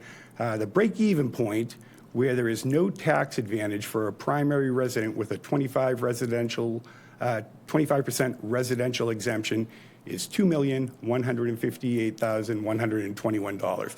So any property at or above that level, you'll see on the graph, they don't get the same benefit. We still do encourage them to apply, though. Primary resident property owners valued above the break-even point should still seek the exemption, and the dollar value of the 25% exemption is $1,529. So on this graph, you can see we have various price points of properties that show the blue is if they are exempt, the orange is with the exemption, and then the gray. So the orange would show there's substantial savings for people in that program until we get to the break-even point. And that is how we come up with the tax rate. Very good. Thank you. You're welcome. Thank you. A couple quick questions. Right now, the maximum exemption is 35%, as you mentioned. That's correct. But if we became a seasonal community, it would go up to 50, I believe? I am not aware of that. I think it's caps out at 35% for the residential exemption, because it's only full-time residents that can qualify for it. Okay. But what I'm saying is, if we became a seasonal community, which we're not, Okay. but there's a potential that we will be? Yes. I'm not aware Okay. of that. I've never heard the 50%. Okay, thank you. Okay. You're right. Yeah, that'd be interesting. And there's been some discussion about granting the residential exemption to property owners that may be renting full-time What would the process be for something like that? So we've discussed that, we're aware of it.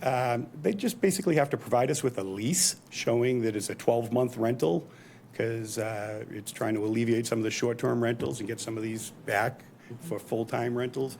So they'd apply the exact same way as any other resident would do. The only other additional information would be a 12-month lease. And that really They'd have to wouldn't, qualify every year. that really wouldn't change the net effect, that property would, the tax decrease would be offset by, again, the increase on a non-residential property. That's correct? right. So the levy is always going to remain the same. Correct. Right now, we have that 10,922 properties that qualify. We just add more properties to it as more people qualify. Okay, thank you. Yep. Any discussion on my left? Councilor Schnapp? I think we'd need a home rule petition for year-round rentals to qualify for that residential exemption, but your colleague in the back might, I don't know for sure, but I thought. That's my understanding as well, that there would be a local option that you folks would have to vote on. Thank you. Any further discussion on the left? Any discussion on my right? Councilor Ledke?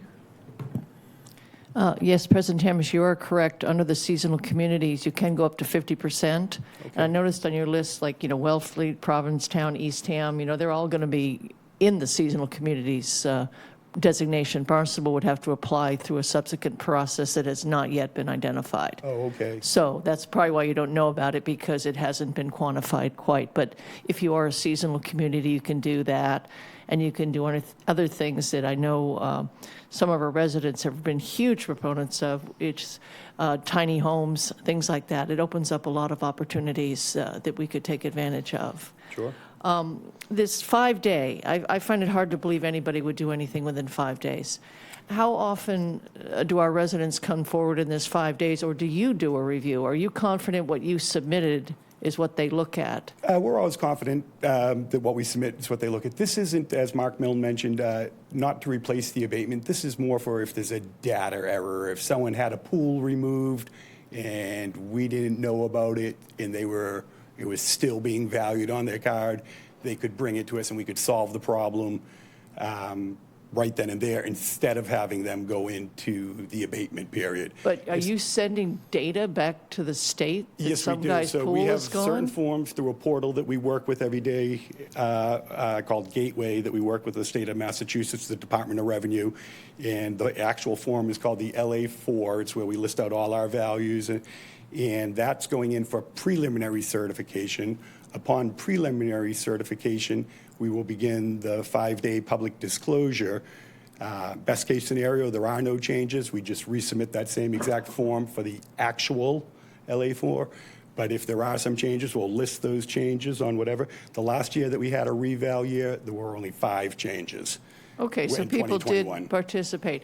And how are we going to get that word out? Is it 5 business days, calendar days? It is 5 business days. So every second homeowner, we mail a letter to, and everyone else is just on the website. We put it in the libraries. But wait, you're mailing a letter to the second homeowners No, that but don't live in this You're town. mailing the letter when? I mean, knowing that on this day, the 5 days is going to start, you know No, exact? we mail a very generic letter to the second homeowners, and it says, keep your eyes on the website. We'll be posting the values for you to look at them over the next couple of weeks. Okay, so you give them a window? Yes, 'Cause it yeah, seems- the letters have already been mailed. We've already taken some phone calls, just to let them know as a courtesy, because if you're out of town, you might not know about this. Oh. A lot of people that are residents don't know about the 5-day public So disclosure. only the second homeowners have gotten these letters? That's right. Okay. One other question. I've had a constituent, I think some other councilors have too. You mentioned the residential exemption.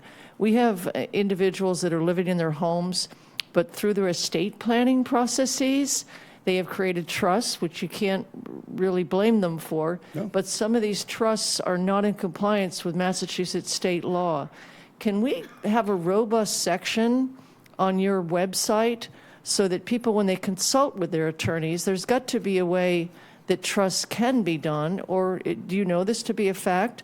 Can trusts be done for people? It's and all how they still- structure the trust and who's the beneficiary and who's the trustee. It's really a legal question for the attorneys to answer. But it's possible. Yeah, the ones that are well-versed in estate planning seem to be up to speed on it. There are some people that have their property in a trust that can get in, but it's the way that their trust is structured.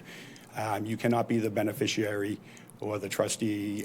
So I'm not a lawyer. I don't know the finer points Yeah, no, of I'm it. not asking the town to give legal advice, but I just think it would be nice to have that on there, because when I I agree. talk to my constituents, I say, consult with your attorney, and they're like, oh, I spent so much money, I already, I can't.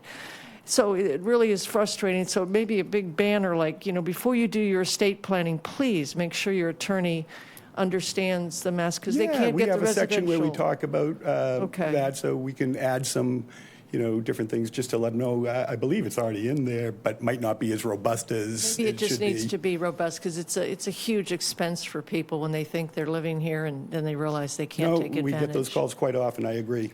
Okay, and then the other thing, to what Councillor Schnepp said, and maybe it's to Mr. Els, I think we just have to do this exemption for people who are renting. I think we just have to do it, whatever it takes to do it. We've been kicking it around for, 5 or 6 years. It seems absurd that we don't bring a proposal forward so that we can look at that. Because I'm talking about our small time, landlords that are renting these homes. It should happen. Condominiums, do we do duplexes? So I don't know if Mr. Els, who can work this up so we can get a proposal versus we just keep kicking it around? I don't know. Who is it? Good question. How you get local approval, I think it starts with you folks in accepting it. I don't know if a petition has to be brought forward. I do know that our office is fully ready if this does get passed and we have to take it on. We're prepared to hit the ground running and take on these new applicants. But as far as getting the ball rolling and how to get it approved, I'm not quite sure. I'm not sure either. I just think it's been so long going, and we have the housing crisis, and it would be a nice benefit to our small time. I mean, I know people, some of my constituents who rent full-time to people. It's not the big multifamily buildings. Mark, did you have a Mark might comment? be able to answer that. Yes, thank you, Mr. President. Yes, so there is a local option available for affordable housing, property being rented as affordable housing. But the town council has to set the parameters of the exemption amount, the qualifying income levels, and the implementation year. So those decisions reside with the town council. We can work with you to establish what you would like those parameters to be, and then we can bring forward a local acceptance option for the council to consider. That includes those parameters.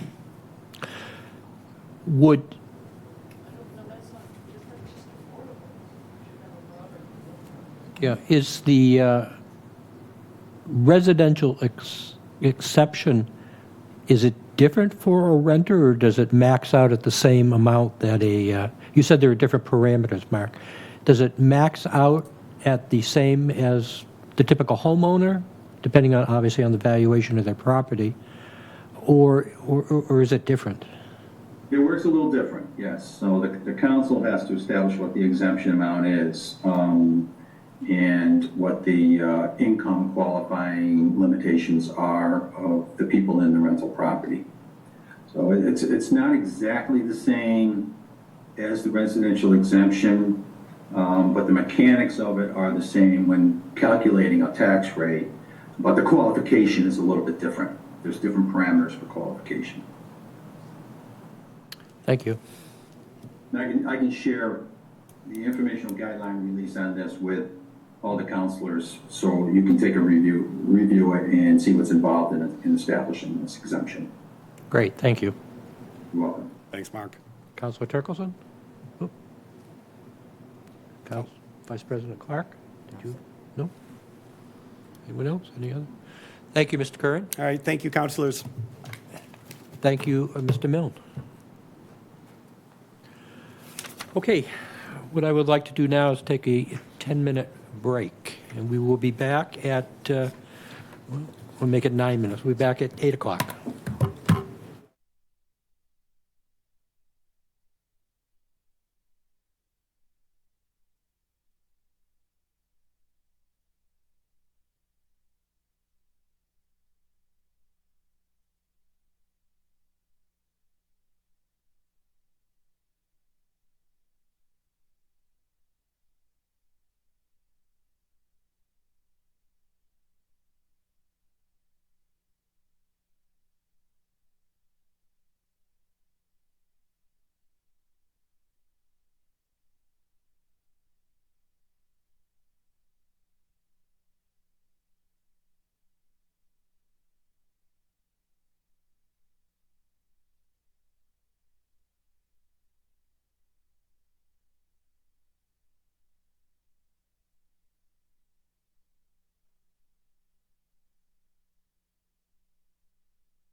You all set?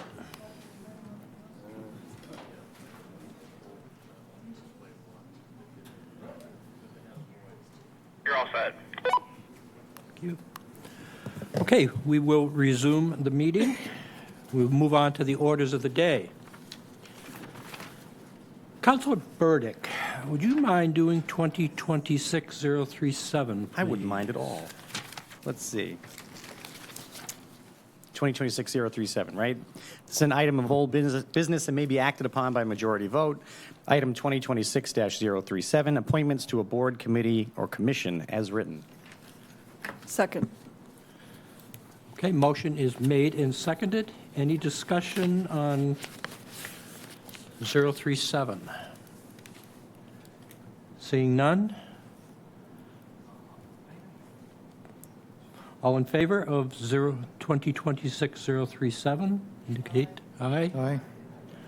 Anyone opposed? Seeing no one, the motion does pass. Councilor Turkelson, if you could do 2026-038, please. Thank you, President Tamish. This is an item of old business that may be acted upon by majority vote. It's item 2026-038, reappointments to a board, committee, commission, as written. Second. Motion made and seconded. Is there any discussion on 2026-038? Am I right? Seeing none? All right, go to a vote. All in favor, indicate by saying aye. Any, all opposed? Nay? Seeing none, the motion does pass. Councilor Lutke, could you read 2026-039, please?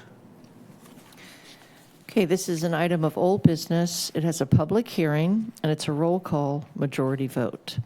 Item 2026-039, amending the code of the Town of Barnstable, Part 1, General Ordinances, Chapter 37, Boards, Committees, and Commissions, to revise the Appointments Committee and to add a new Zoning and Regulatory Committee to the Town Council.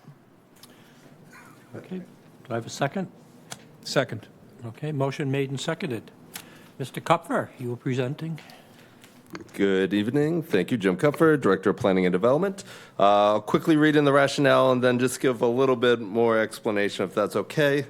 Rationale, this proposed amendment to Chapter 37 of the Town Code revises the Standing Appointments Committee of the Town Council to require its members consistent solely of town councilors, as appointing members of the town's boards, committees, and commissions is a core responsibility of the council, and one that should be performed by councilors. This proposed amendment also creates a new standing zoning and regulatory committee of the town council to provide a more robust process and robust process and public process for considering proposed zoning and other regulatory ordinances and amendments. Do want to give a little clarity. So for the specifically for the zoning and regulatory committee of the town council. So this is proposed to be technically a new subcommittee of this town council. This intent came from myself in my office, based on the past 4+ years of discussing zoning here in the town of Barnstable. So before I even started here in the town of Barnstable, one of the questions that was raised to me in an interview for this or for my previous position was, where does zoning come from? I thought it was a very obvious question. In my past experiences, Mass General Law 48.5 talks about where zoning come from and how it moves from planning board, town council here, to adoption. But as I thought about it more and more, and as I dealt with it from a practical standpoint here in the town of Barnstable, I realized, like I like to say for many things, the town of Barnstable is rather unique, and that we take upon different matters a little bit differently, and also we have a somewhat unique form of government in Massachusetts. We are in the minority with the town council, town manager form of government, and so the realities of where zoning comes from is a little bit everywhere in the town of Barnstable. Right now, when someone has a great idea, a potential great idea, They really, more or less, will come to my office, we'll discuss it, and we'll begin to draft up what possibly could be an amendment to zoning or a new proposal for zoning. And, we may garner input from others, but really it starts with an idea and some staff time to work towards drafting a proposal. It then, if the council leadership considers it, it can find itself on a town council agenda for a first read, where, as we know, there's really no public discussion or even town council discussion. And then it gets over to the planning board with our chairman. Luckily, I agree with you, a phenomenal board, really willing to put in the work and the effort.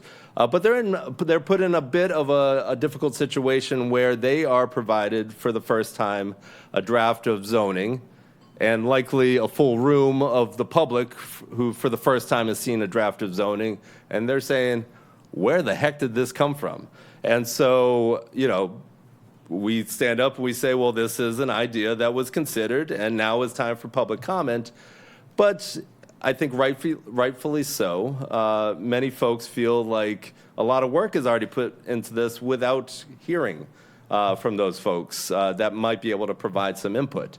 So my thought was, so let's go back to some of the basics of a subcommittee of our policymakers to consider, a lot of different ideas that come from our town. There's been a whole host of ideas from not only the town council, the planning board, zoning board, the public. I will give you a couple examples. Here at town council, we had a petition for recreational marijuana. I took copious notes of where our councilors were considered, and I could say we're about a third at the moment.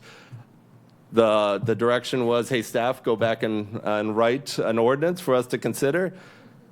It's a little bit of a challenge. We looked at it. We've looked at it hard. We have some early drafts for consideration, but we really think this subcommittee is the place to bring that first for early input from our subcommittee of policymakers and providing an opportunity for the public to weigh in on those early drafts.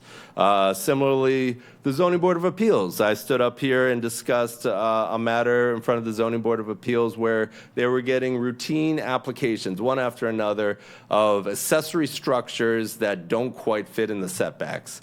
And it was just a repetitive concern that our residents are having that doesn't quite work. This ordinance doesn't quite work, and the zoning board seemed to agree, and they said, staff, go fix that. And we said, well, there's more to it than just let's go fix it. We should have a working group that looks at this and have some public comment that jumps on or helps provide input. And so again, there's a whole host of examples of what this subcommittee could provide in early guidance. The intent here is truly to shed light on the matters early, to provide public input early, and for us as staff to have some really informed information to start working on a draft that is informed by our policymakers and public input prior to finding its way on your agenda and ultimately to the planning board. So that's just my rationale. Happy to answer any questions. I know we have some public comment as well. Okay, thank you. At this point, I would make a motion to open the public hearing.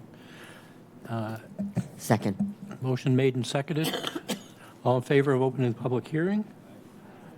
All opposed? The motion does pass. I recognize Mr. Schulte. Good evening.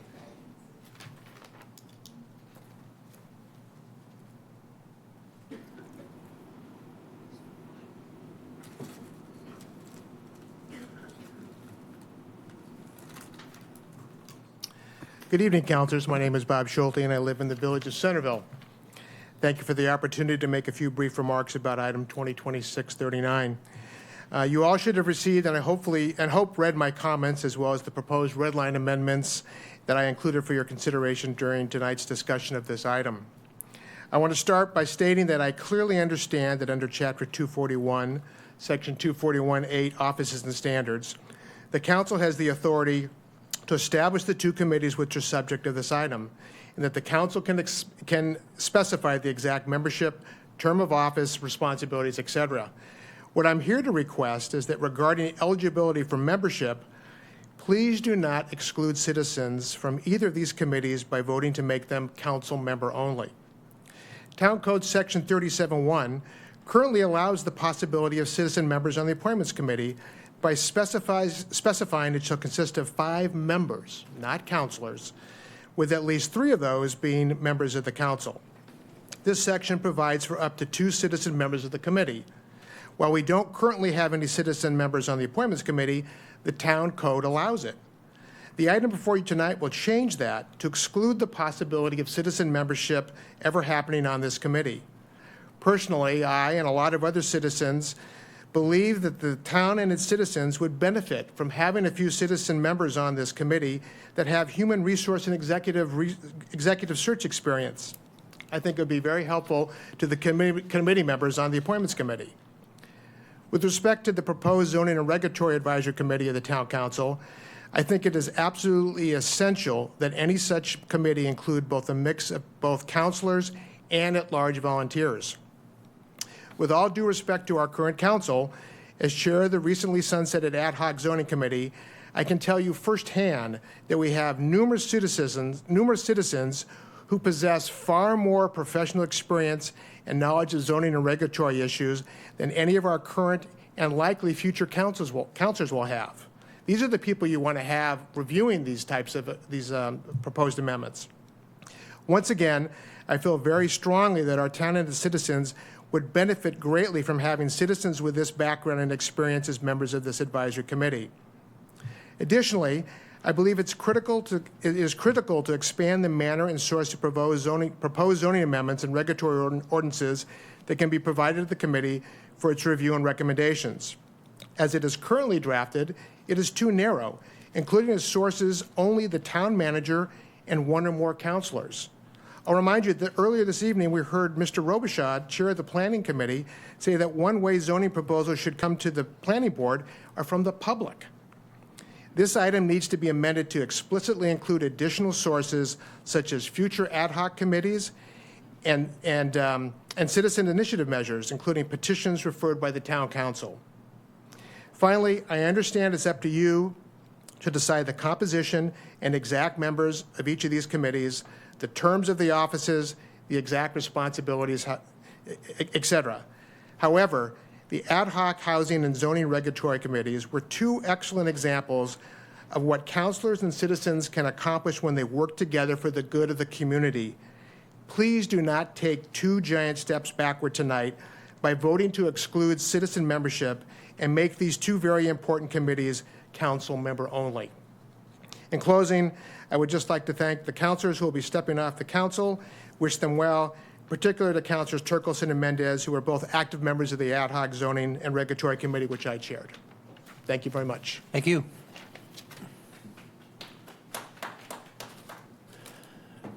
Mr. Moran. Thank you, President Tamish. It's Larry Moran again from Katuitt, and Bob added to the flags on my pole, so I'll focus on that for the moment. My focus is on the Appointments Committee. It is an advisory committee. It's a recommending committee, and I think that one of the things that I have had the luxury of doing is appearing at virtually every one of the Appointment Committee sessions for the last 2 years. I actually did it a little indirectly before then, but nothing that was anything like what I learned since then. I also got to know the basic 5 members on that committee, and I think that I'd like to think that I helped them. I'd like to think that in the process we all learned a lot from it. I totally agree with Bob when it comes to the fact that the public should not be eliminated. They should not be just cut off for some other irrational reason. It's not really I'm going to get to some of the words that were presented in Jim's rationale, but I made changes, not changes. I actually talked with Jeff about making revisions to Chapter 37. We never got around to it, but conceptually, we knew what we were talking about. The Appointments Committee is rolled into Chapter 37 a great deal. And that being the case, I also made recommendations, and I'm saying this as a member of the public as if other members are going to do the same thing. I made recommendations about really getting an understanding of what the reappointment process is all about. What should you be looking for in reappointments? That too didn't get anywhere, but all the members of the town council you've received that. If you want to get it again, you let me know and I'll send it to you. It's still there. I did the same with ad hoc, and I did the same thing with liaison. All of those things are decisions, elections, appointments, whatever you want to call them, but they're all part of the process by which this Appointments Committee has functioned. Now, what I'd like to do is point out some of the, I consider them virtually archaic and ridiculous terms.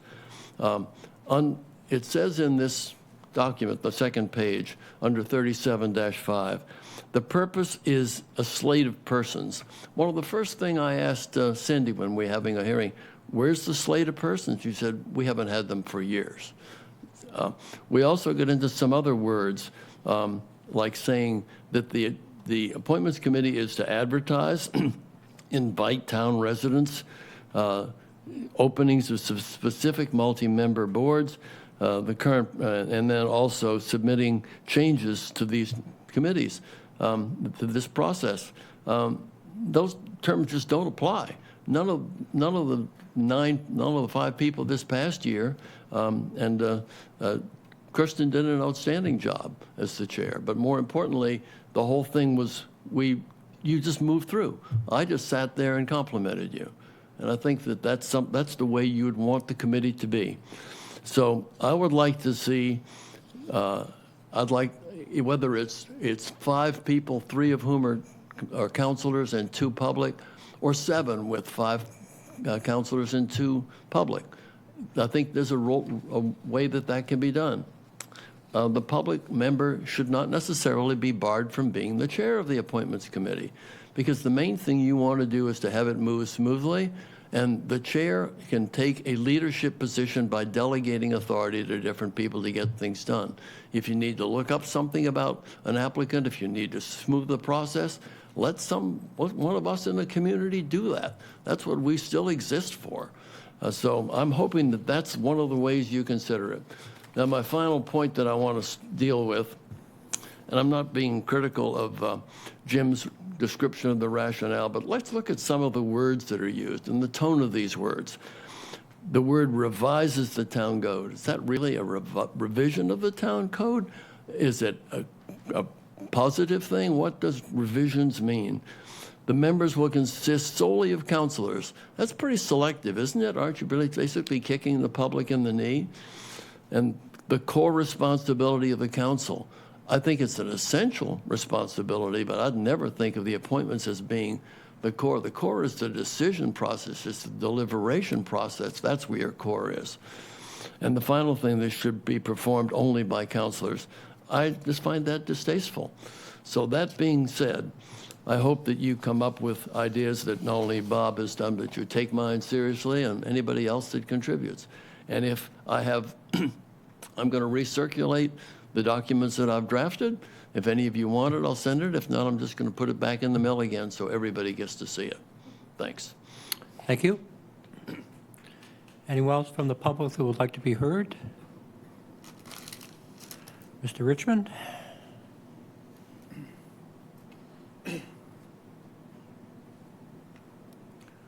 Well, hello again.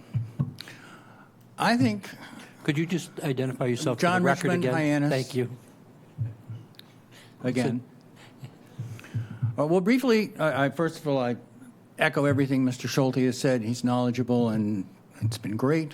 I personally think that both of these committees are completely unnecessary. I think it's trying to fix something that isn't broke. I think it's weird to say that we want public input from the town councilors, who we've seen in the past have been subject to a lot of internal pressure and bullying.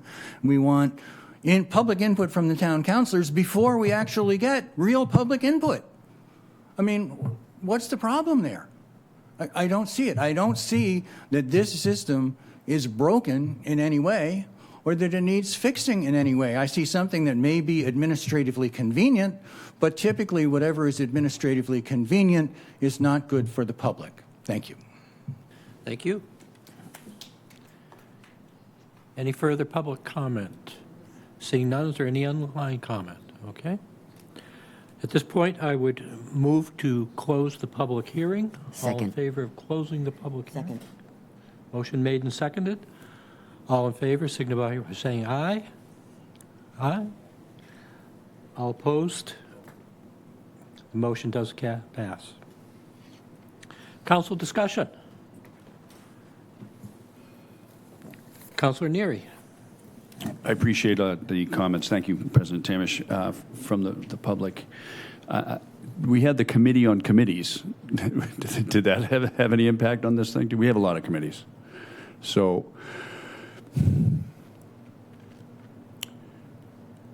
my tenure in any of the committees and commissions that I was on included public comment during those meetings. So I'm a little at a crossroad here as to I've been hearing for 8 years now about the lack of public consideration, the lack of transparency, all of these things. It's been going on for years. And, you know, it's a tricky one. I've gotten to the point where I don't know if it can be solved, because there's only a small fraction of folks that are actually really paying attention. And I appreciate the folks that do pay attention, and they're important. But I don't feel that they are not being heard. And frankly, as counselors, we are responsible to the residents in our precinct. That's what we do. We go out, we talk to them, right? So I'm not really sure where I'm at on this. I would certainly, I'm in favor of trying to help a staff person if we have some type of a crossroad here on the delivery, whether it be regulatory items or appointment items, those type of things. So, and this is meant from the heart, Jim. I mean, I don't want to make it difficult. You know, I think if we can make it easier, make it more robust, and make it more publicly known. But as you know, 3% of the population of the town actually pay attention to us. So we've always been fighting this issue. We have an unbelievable communications director, and I've seen just the strides in the last 8 years, how much information that we are putting out and collecting. So again, these are my personal comments. There were committees that we had that we weren't getting quorum. These tend to be two hot topic committees. I'm sure we'll get quorum for these. But again, committee after committee after committee, it requires staff efforts, staff time, scheduling time. Again, somebody convince me, okay? Thank you. Jim may address this, but I believe the proposal does include a provision for public comment at every meeting. So, okay, correct, Jim? Correct. These are meant to be public boards. So yes, the subcommittee would provide for public comment. That would be the intent of this, correct? Thank you. Councilor Mendes? Thank you, President Tamish. I struggle with this for the simple fact that I wouldn't have a problem with the public being on these committees. But one thing I've noticed on these committees, they're not equitable. So are we going to have somebody from the public from each village so it's equitable? We're going to have 2 people from Osterville, 2 from West Barnstable. The people that are retired and have time to do this have too much influence on the future of people that isn't going to affect them. So if we're to have the public do this, we have to make it equitable. And I don't have a problem with the public being on these committees. I really don't. But it has to be equitable. The thing is, we're elected, okay? We're put up here to have this responsibility of doing these things. If people want to get on these committees, run for office and get elected. But if we do have the public on these committees, they have to be equitable. That's my issue. Because like I said, these committees are not equitable. All these public committees aren't. You know, you take a look at zoning. That's not equitable. A lot of people making decisions on these zoning committees aren't going to be affected by the zoning. So that's the dilemma that I have. It's not that I'm against the public being on the committees. If you want to expand the committees to 14, that's fine. I'm not recommending that, but I'm saying it's fine. But it has to be equitable. That's the problem. You can't have a subset of citizens deciding things for the town that affects the town as a whole. That's why we're elected. That's why we're appointed to these committees, is because we're elected, and the committees on the council level are usually equitable. That's my issue, is that it has to be, we have to figure out a way to have it equitable. Everybody has to have a voice, because we're going to open these up to the public. Like I said, a lot of decisions we're making up here aren't really going to affect us. You know, and as Krista knows, you know, on appointments, so people who served with me on appointments, I've always talked about we have to bring younger people into these things, because the decisions we make are going to affect them. They're not going to really affect us.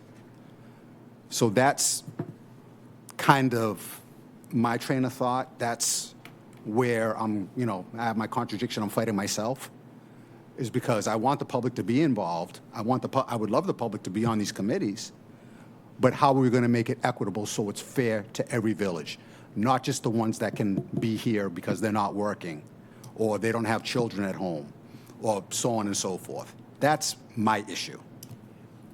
Thank you. Councilor Schnapp? Thank you, President Tamish.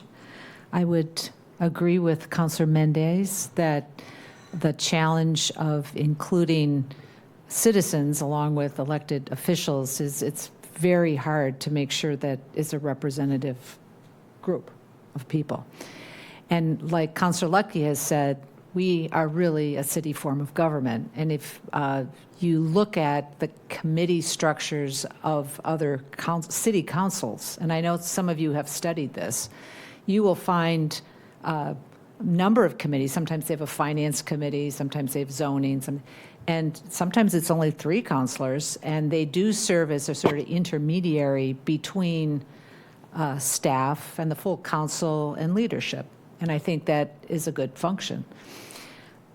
I think appointments committee works well with 5 councilors. They're elected. You're making and recommending what ultimately is our political decisions or political recommendations. Yes, you know, some knowledge of personnel or who would fit is also important. But I think our appointments committee has usually risen to the task.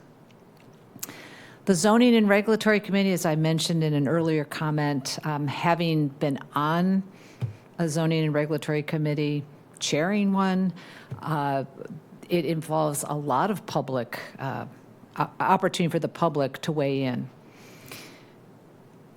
The public isn't always happy with the recommendations that the Zoning and Reg Committee makes to the full council or that then goes to the planning board.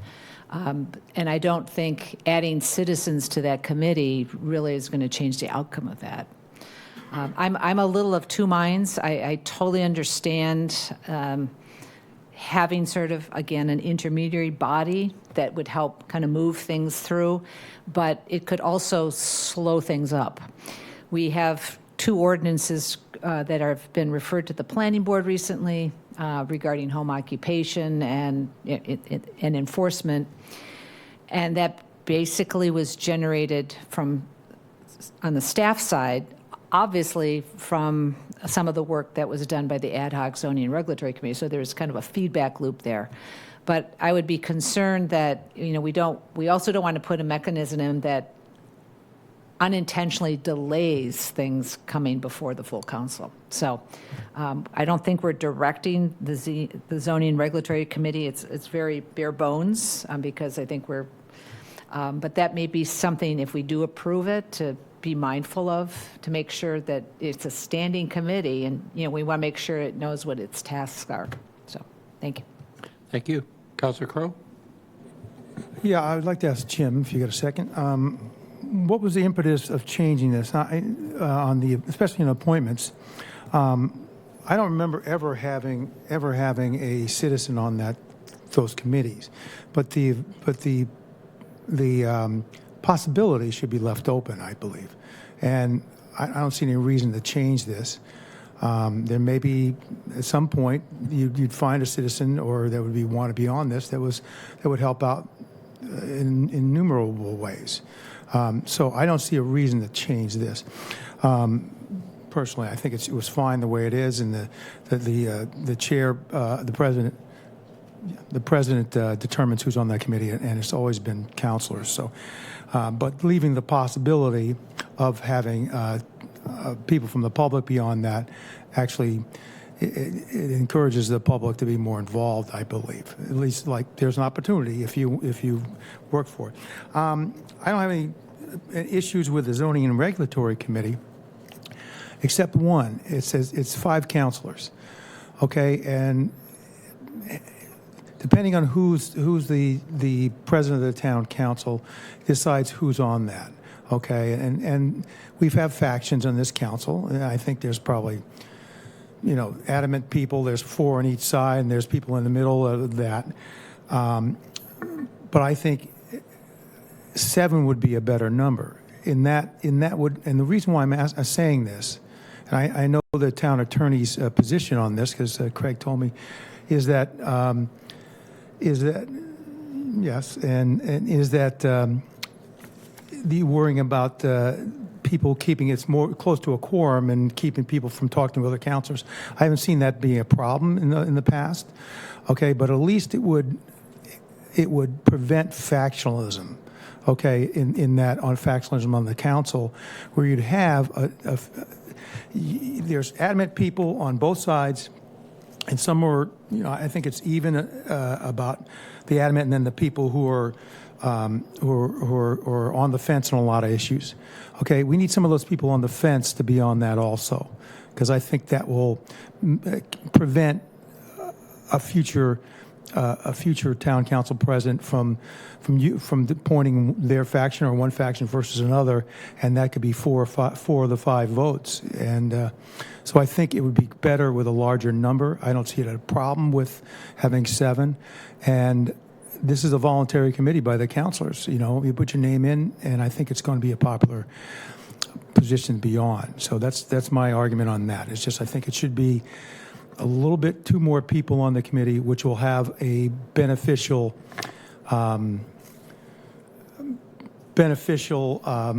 that it won't be stacked one way or the other. There's more of a chance that people of both sides will have an opportunity to chime in. Thanks. Thank you. Any comments on my right? Councilor Turkelson? Thank you, President Tamish. In reading some of the markups that are on here, when it says the Regulatory Advisory Committee of the Town Council shall serve for 2 years, I'm wondering if we want to make it so that the counselor who goes on to that committee serves for the length of their term. Because I think, you're going to have people who spend all this time gaining knowledge, and then after 2 years, you might get a whole new group of people who then have to gain the knowledge. And if we are to put residents, I think we should make the residents a 3-year term, as we do for all the other boards, committee, commissions, positions.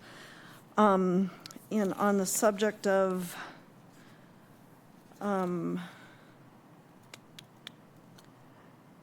Mr. Schulte recommended some changes about interviews being conducted with candidates for reappointment every 3 years.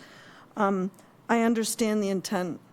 It's just too large of a task. I wouldn't support that. I think if, going along the conversation with Councilor Mendez was saying is, we want people to show up. We want lots of, spectrum of people showing up.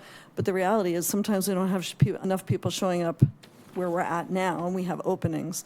So, re-interviewing, reappointments when we have nobody else in the seat, it's an enormous task. And so in that way, I think we don't need to put that in writing. I think, Councilor Mendez did a nice job setting that up when I came onto the committee, saying, if there's somebody here, we'll take interviews, and if there's not, then we'll reappoint. So I think we need to kind of keep it somewhat streamlined because there's just not enough hours in the day to find people for 40 boards, committees, and commissions. So, thank you. Council Ledke? Yeah, I support one of the things that Councilor Crowe said. I don't understand why we're changing up the appointments committee. I think it functions pretty well as it is. I was intrigued by Bob Schulte's comment about we have so many retirees here. Human resources is an incredibly skilled profession, and it might be nice to have that expertise on that committee. Interviewing people is very difficult, and it's especially difficult because you're interviewing with such a large spectrum of expertise in terms of the various committees. No one person could possibly understand all of the variables with that. And, in my mind, I was thinking maybe when the appointments committee is interviewing, the town council liaison to that committee, might join in just as something that could happen to lend a little expertise to it. It's really hard. I mean, I think we've all probably interviewed for jobs. I've interviewed for jobs, but you're being interviewed by people who know your business cold, and they can see if you know your business. I'm talking about like when I applied to the airlines. I mean, there's just no doubt that's an incredibly serious interview, and you have to know your stuff. And so I'm intrigued by the idea of getting some, because we certainly don't have that expertise, but we could put that piece, without having the subject matter expertise, if you will, to have that human resources piece that Bob Schulte mentioned, and knowing the amount of retirees. I would really advocate for that, to add that to the appointments committee. As far as the zoning one, I think it's a good idea. Councilor Mendez brought up some outstanding points, and I kind of watched this happen on the local comprehensive planning committee, where they took people from our various committees, and then they tried to take people from each of the villages. This village situation that we have there is very challenging. You're never going to get the perfect person to represent a village. And, Paul Neary said, we all represent our precinct. True, but we also represent the town of Barnstable. So, we need to take that broader view. And, Paula mentioned with the city form of government, and if you look at these other city form of governments, they do have the committees similar that we have in the federal government. You're assigned as a representative to the Ways and Means, the Finance, the Armed Forces, that kind of thing, because you are elected and you learn and you have staff to support you. We're not as robust, of course, but I think it's important that this zoning has caused a lot of conundrums in this town, and we see it every day. And we just had that woman that Jim, you spoke to about what Honda's doing on West Main Street. It's huge, and I applaud you for coming forward with this. I think it's a great idea. And instead of trying to represent the villages, I think we take from our expertise, which would be a member of the Zoning Board of Appeals and the Planning Board, and we go with your recommendation. And I think those are real people, but they're real people that have been given that extra layer of subject matter expertise. And we really need to take this seriously, because zoning, to a large extent, is tearing this town apart. So I applaud all of this. I like the comments that have been made. And again, to reiterate, I agree with John. Just leave the appointments committee alone. If nothing else, let's get a human resources expert on there. Thank you. Thank you. Councilor Boone? Thank you, Mr. President. Jim, I kind of know that you put a lot of work into this and everything, but I'm sensing some ambivalence up here about things. And I'm wondering, maybe we should just leave the appointments committee as is. And as far as the zoning committee, I'm wondering why it hasn't been, I may be unaware of the function of the Committee on Committees, but it seems to me that the zoning committee would be well taken to give to you folks to come up with something on it. What do you think about that, John? If I could, I think the charge of them was to examine present committees. Oh, it's okay. Not to- Okay. Yeah. All right. Then I think John's statement about having 7 counselors on the committee is something that I would go with. I think that it's a great thing to have members of the public on any committee. She's talking. And I'd like to see members of the public on both of these committees, but I don't think it should be something that we should force. I like the way that the appointments committee is set up right now. It may be 2 other people, something to that effect. Thank you. Vice President Clark? No? Madam Town Attorney, did you wish to comment? Thank you, Mr. President. Karen Nober, Town Attorney.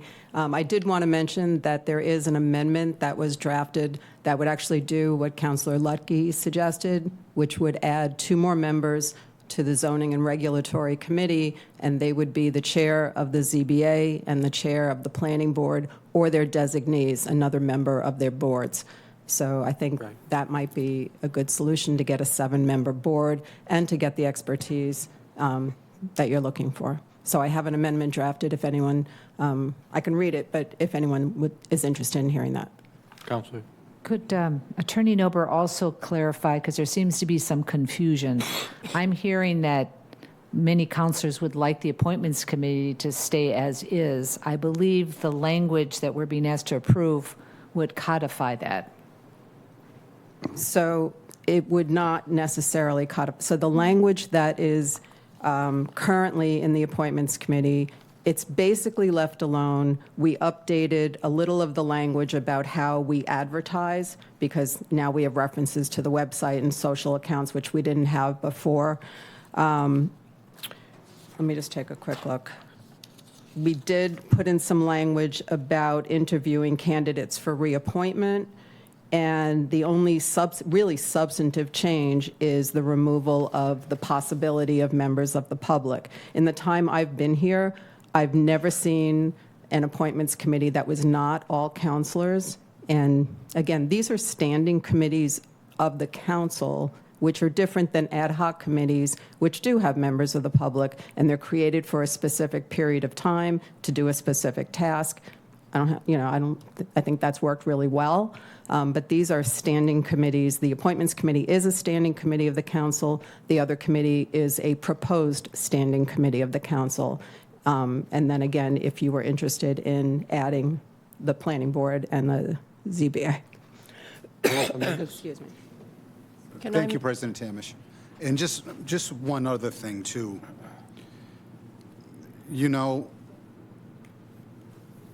When I first came on the council, it was a lot different tenor than it is now. You have half the population that thinks this half is crooked. You have the half the population that thinks this half is crooked. So if we're to bring the public onto something like this, I don't think it should be appointed by the council president, because it's going to always be looked at as skepticism.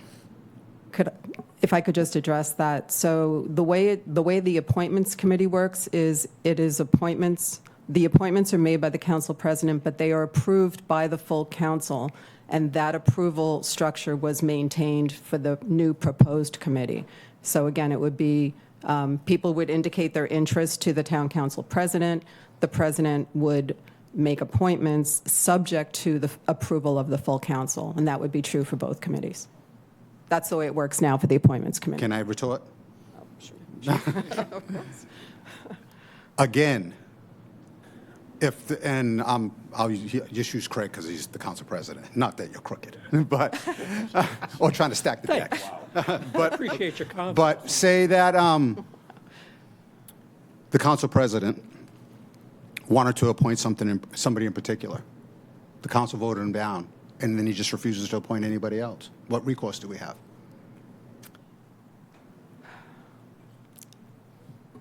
I think in general, the council can overrule the president by vote of the council. I have not really seen that happen since I've been here. But my question is this. The council as a whole can't say, I want to appoint X, Y, Z. I think It's up to the president to bring the person to the council. The council as a whole can't say, we don't want him, but we want so-and-so. And the only reason why I'm saying this is because I want everything to look above board. You know, the last couple years have been torture with allegations and the foolishness that's been going on in this town. And so everything we do from this point on has to look above board because it's no secret. There's factions in this town that have undue influence. It's no secret. And we have half the town saying they have undue influence. That half is saying, well, they don't know what they're talking about. So everything we do as far as appointments and so on and so forth has to be above board. But frankly, that's why and I drafted this. I drafted this based, well, Jim wasn't involved in the appointments committee piece of this. Yeah. But I drafted this based on the committee he was looking for.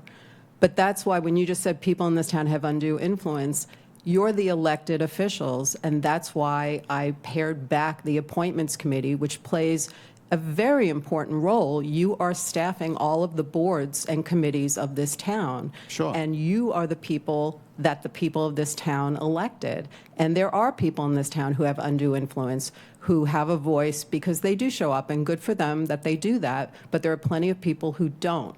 And so, you know, I've never seen a member of the public on the appointments committee during my tenure here.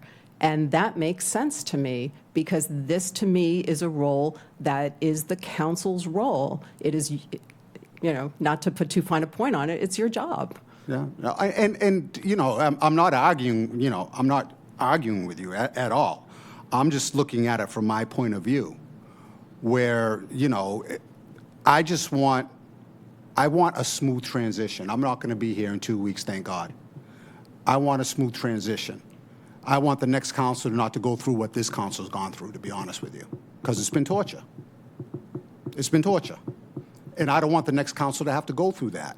I don't know that this is going to solve that. Well, I'm just saying it may not solve it, but it doesn't give ammunition to those who are trying to fire, if you get what I mean. If I could just make another point, when you were talking about the work that staff did on the quality of life and the proposed ordinances that were brought forward, one of the disadvantages, excuse me, for us is we are talking to each other.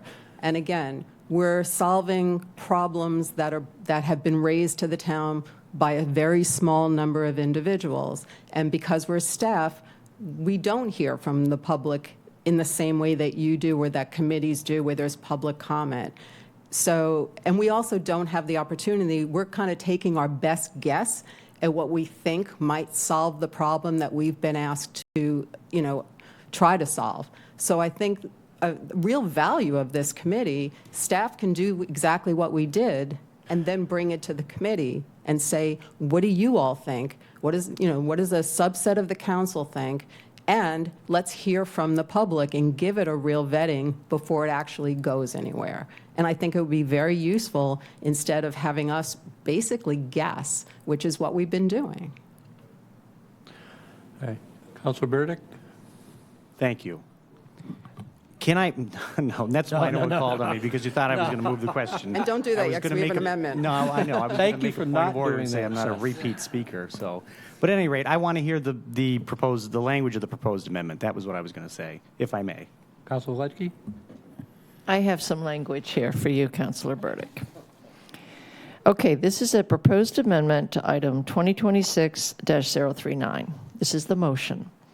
To amend Section 1 of item number 2026-039 by inserting in Article 1, Section 37-2, membership, the following language after the words town councilors.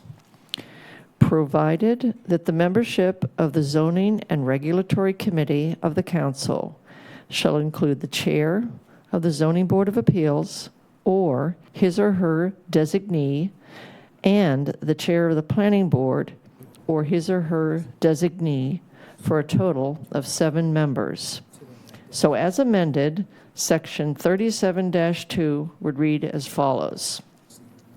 Each standing committee of the Town Council shall consist of 5 town councilors, provided that the membership of the Zoning and Regulatory Committee of the Council shall include the chair of the Zoning Board of Appeals or his or her designee, and the chair of the Planning Board or his or her designee, for a total of 7 members. Second. I was asking just for the language. Were you making that motion? Yeah, I know, but then Chris seconded I'm it, sorry. but I don't think it was right. Okay. So, Was that a that sounds motion? pretty good to me, and I think that, I think that it strikes a balance, though, between the town council and people who are in the know, who have the expertise, who also are at the tip of the spear as it pertains to planning and development and zoning.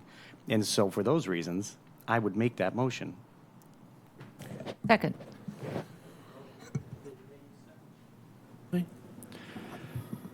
Motion has been made and seconded.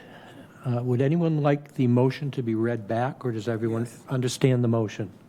Councilor Lutke, the request to read it again?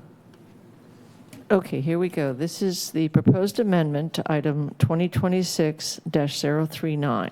This is the motion. To amend Section 1 of item number 2026-039 by inserting in Article 1, Section 37-2, membership, the following language after the words town councilors. Provided that the membership of the Zoning and Regulatory Committee of the Council shall include the chair of the Zoning Board of Appeals or his or her designee, and the chair of the Planning Board or his or her designee, for a total of 7 members. So now I'm going to read it as it would be amended. As amended, Section 37-2 would read as follows.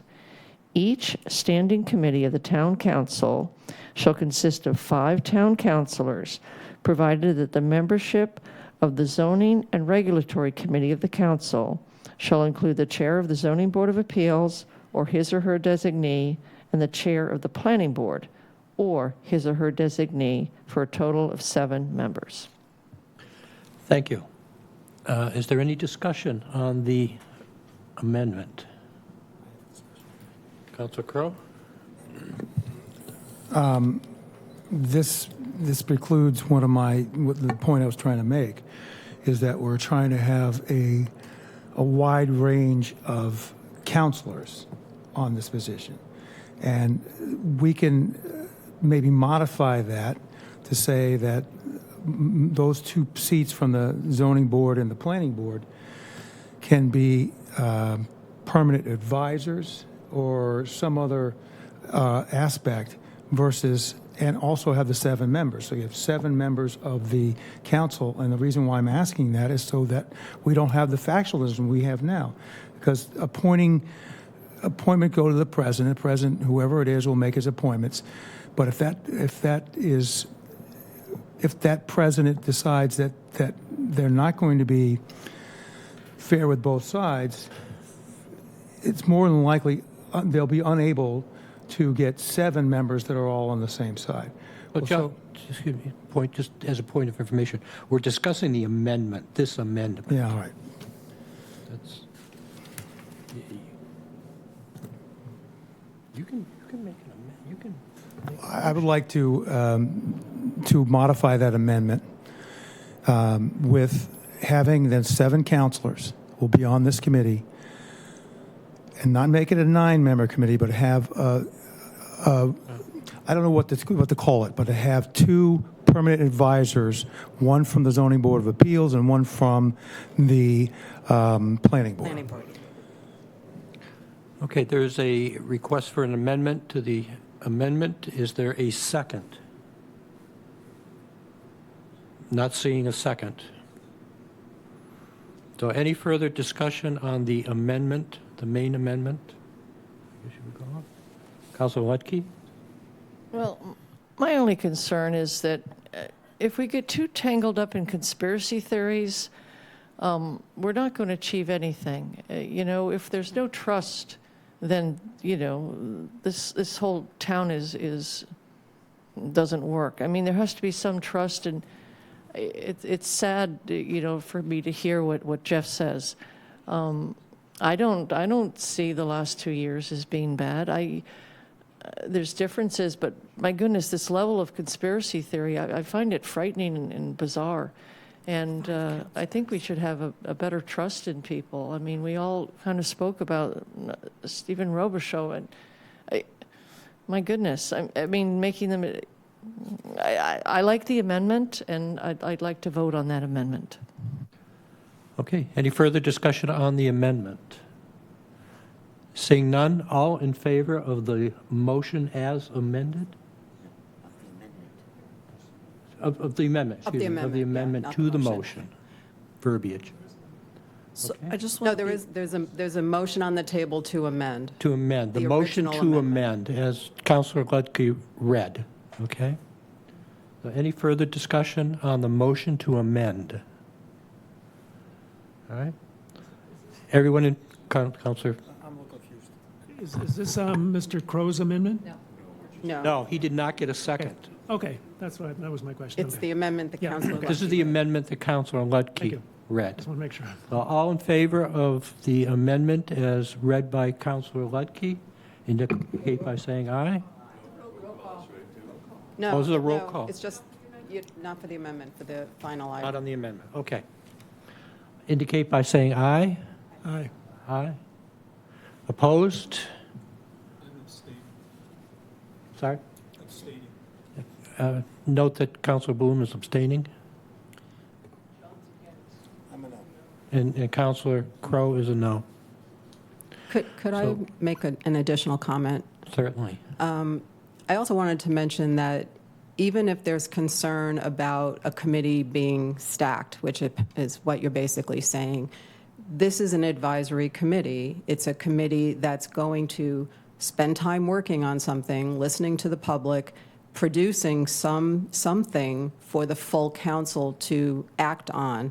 So they will not get the final say on anything. They will be doing the work to bring something forward to the council and to work with staff and to hear from the public. So hopefully it doesn't work out as a stacked committee, but if it does, the full council is the check on that. Okay, is there any further discussion on the motion as amended? Yes. Councilor Starr? So my question is when it says that a town council shall serve 2 years commencing after the reorganization of the town council following a regular town council election, does that preclude somebody from being reappointed? No, it doesn't. What it means is the appointments committee, that's sort of the model I was working off of, because that's the existing committee, standing committee. Yeah. That appointment is for 1 year.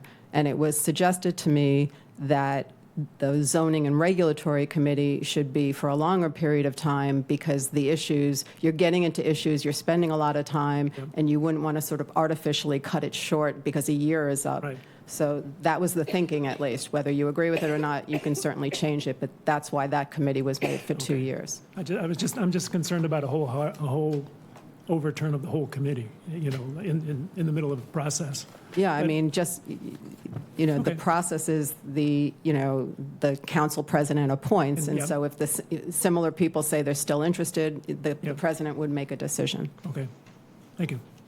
Thank you. Any further discussion? Councilor Turkelson?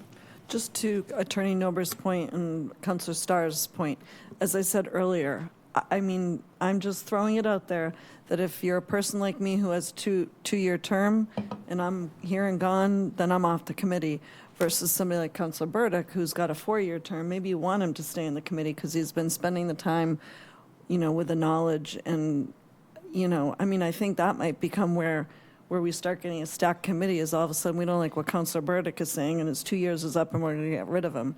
So I would be, again, recommending that you serve for the duration of your term, either if it's a 2-year elected term or a 4-year elected term, and then that way the committee wouldn't also be turning over all at once.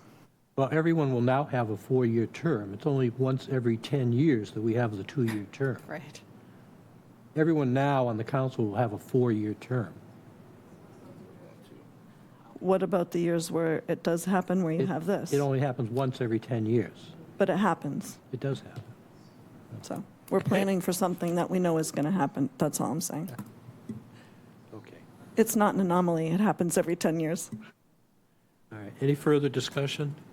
Seeing none, Council Lutke. Okay, we had the one amendment for the zoning committee. There was some discussion about leaving the appointments committee alone and not removing the option for citizens. Do we want to do an amendment for that? That's strictly up to you or whoever.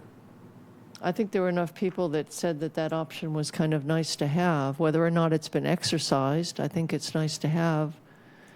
Would there be some proposed language, Attorney Nober? I did not prepare any. I can take a look at, I can come up with something.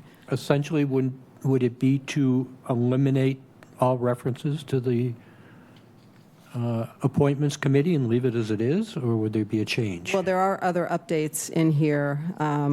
If you look at, I think, if you look at the second page where B, it says the appointments committee will advertise on the town website and on digital and social channels as needed throughout the year. That's different. And then inviting residents to submit letters of interest to the town council administrator. That clarifies where it actually goes. I don't think that was in there. So that paragraph's been updated, and the next paragraph, we updated that to address that, you know, there is a process for candidates for reappointment.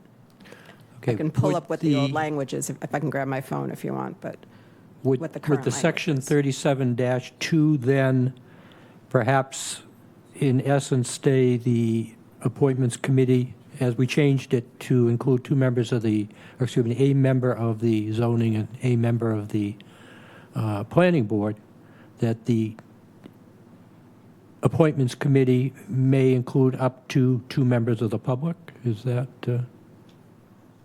would that fit in Attorney there? Nober, do you want the language? Yeah, From hang the on one ECOD? sec. I have it here.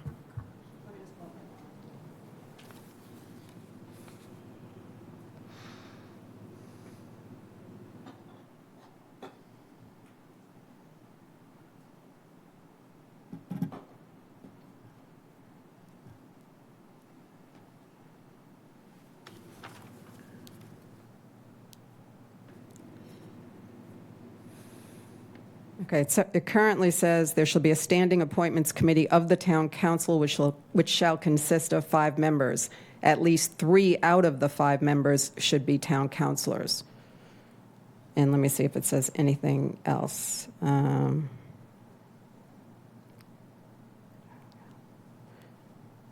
then it talks about advertising for the at-large volunteers, which I think that was a section that was eliminated.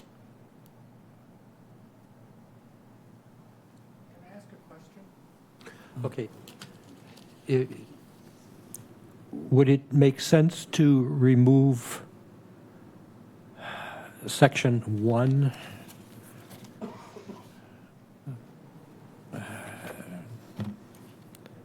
Just the reference to the appointment committee and, or try to write an amendment tonight? Yeah, I mean, if you want to, well, it wouldn't be Section 1 because that's the entire I'm sorry, thing. Yeah. within Section 1. Yeah, within Section 1, you could basically delete, well, A, 37(1)A. well, but that's where we added the Zoning and Regulatory Committee. That's in that section. Okay. Do you want to continue this item to the next meeting and I can redraft it, or? I don't know. I don't know. Could we just add a sentence at the end of the amendment that we just voted for, Section 37-2, with a sentence that said that the Appointments Committee could include up to 2 Yeah, I mean, you could do residents. provided further that the membership of the Appointments Committee of the Town Council may include up to 2 members of the public. Because I think, to John's point, I think 5 is a good number of councilors. I think 3 is not a good number. So I agree. think I agree. I like that you struck that. And I think 7 is a good number. So if we added, it could, or may, whatever the legal term is, include up to 2 members of the public. So I guess that's the way I would do it. I would amend Section 1, Section 37, Section 1 of this item, the section entitled 37-2 membership, to include, after the language that you just voted, provided further that the Appointments Committee of the Town Council may include up to 2 members of the public, for a potential total of 7 members, if you want to say it that way. I like that. For a total of up to 7 members. Okay. Would that be a amendment? I would Councilor make that as a motion to, I guess a second amendment to amend the amendment we just voted on Amended to motion, include an additional amendment. an additional amendment to include Attorney Nober's language as just read. Do we have a second? Motion made and seconded. If we could just have the motion reread, just for clarification. So the motion is essentially to add to the language that you just voted and provided further that the membership of the Appointments Committee of the Council may include up to 2 members of the public for a potential total of for a total of up to 7 members. Not potential, for a total of up to 7 members. Okay, is everyone clear on the amendment? Because it'll be the 5 What's being councilors. sought? It'll be, you look confused, it'll be the 5 councilors, which is how it's been changed, plus the possibility of up to 2 members of the public for a total of up to 7 members. Okay. Everyone clear on that? Any discussion on the amendment? Councilor Bloom? I think the amendment sounds good, but I'm wondering why, this is a current standing committee, and I'm wondering why it isn't going to the Committee on Committees. The Committee on Committees was formed to review the functionality and effectiveness of the standing committees of the town. Those are the committees that you appoint everybody to. This is a committee of the council. Town council. Yeah. And it doesn't exist. Okay. Any further discussion? Seeing none, all in favor of the motion as amended, in favor of Councilor? No, the motion to amend. The motion to amend, indicate by saying aye. Are you clear Aye. what you're voting? Oh, This is the new amendment to add public to the Appointments Committee? Yes. correct. The option to The have option up to 2 members. may include. So the language would, I'm just a little confused. Maybe you can help me, Karen. Why are we changing the number from 5? Is that because? No, there's 5 councilors. 5 is, the language says here, at least 3 out of the 5 members should be town councilors. That 37-1 as it stands. That's the old, That's the old language. That's the existing language. That's the existing language. That's That's what I'm right. talking about. That's right. So what's before you right I'm now? just confused why we're adding 2 more positions to this committee. Well, what's before you right now is, pardon? Okay. I would recommend that this is actually an evidence of compromise. I say yes. because when this item was originally drafted, there was the removal of the members of the public. So I made it 5 members of the council so that the 2 committees would be the same, and also that you'd have 5 members that were all councilors. Okay. Thank you. Okay. Okay.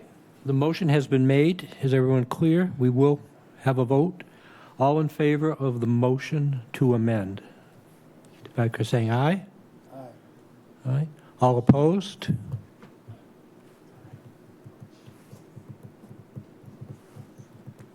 One, two, three, 4, 5. 1, 2, 4, 5. 5 to 5, or? Okay.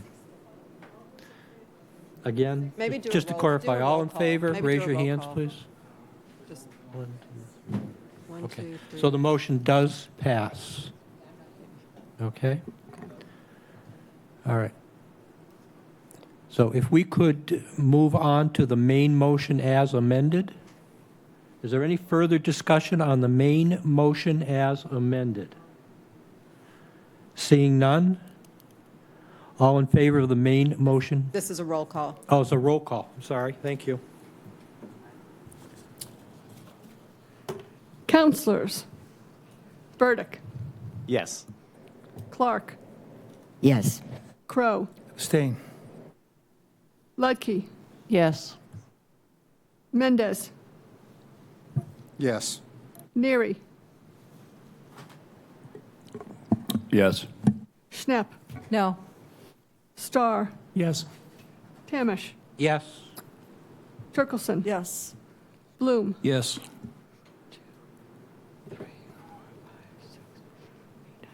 9 yes. 1 abstain. 1 no. So it's 9 yes, 1 abstain, 1 no. Okay. Thank you. The Passes. motion does Right. pass. Okay, moving on. Counselor Bloom, if you could do 2026-040, please. Yes, Mr. President, thank you. Yeah. This is new business. It may be acted upon by a majority vote of the council. Item 2026-040 is an authorization to contract for and expend a fiscal year 2026 grant in the amount of $1,770,000 from the Commonwealth of Massachusetts Coastal Zone Management Office for construction of the Sandy Neck Beach Facility Coastal Resilience Project. Second. Okay, thank you. Mr. Ells, are you presenting?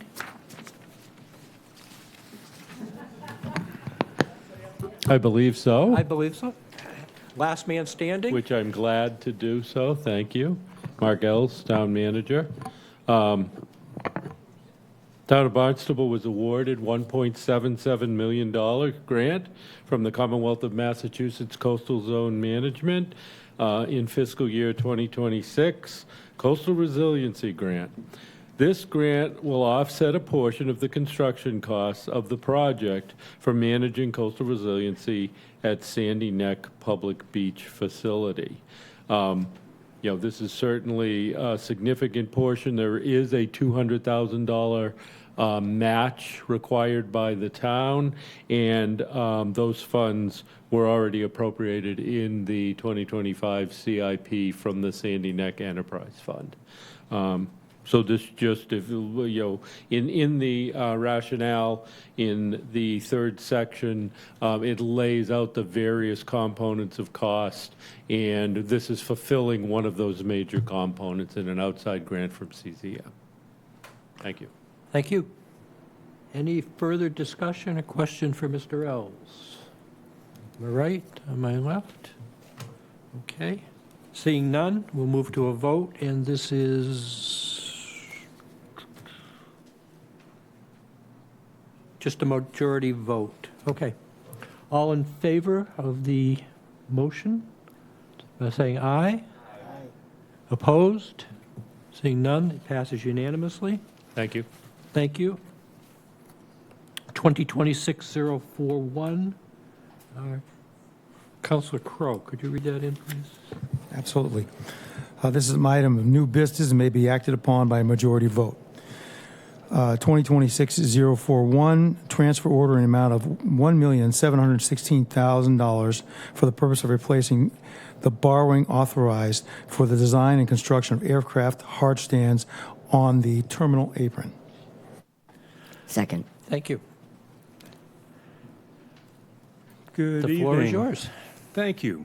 Good evening, and esteemed counselors. And I just want to say, with elections coming up, thank you very much for your services. I very much appreciate it. And then the background on this.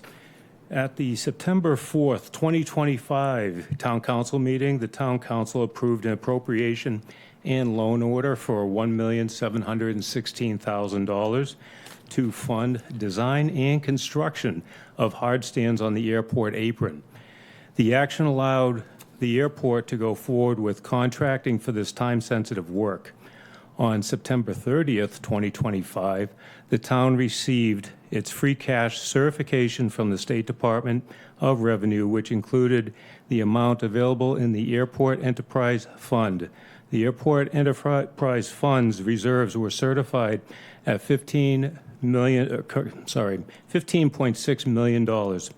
Airport officials have requested that the funding source for this project be changed from a borrowing authorization to its cash reserves. No additional spending authorization is created by this action. The project appropriation remains at $1,716,000. The fiscal impact, the airport's enterprise fund reserves will be used to finance this project. This will reduce the reserve balance from $15.6 million to $13.9 million. We currently do not anticipate any federal grant reimbursements to offset the project's cost. State grant funding may become available, and any grant funding received will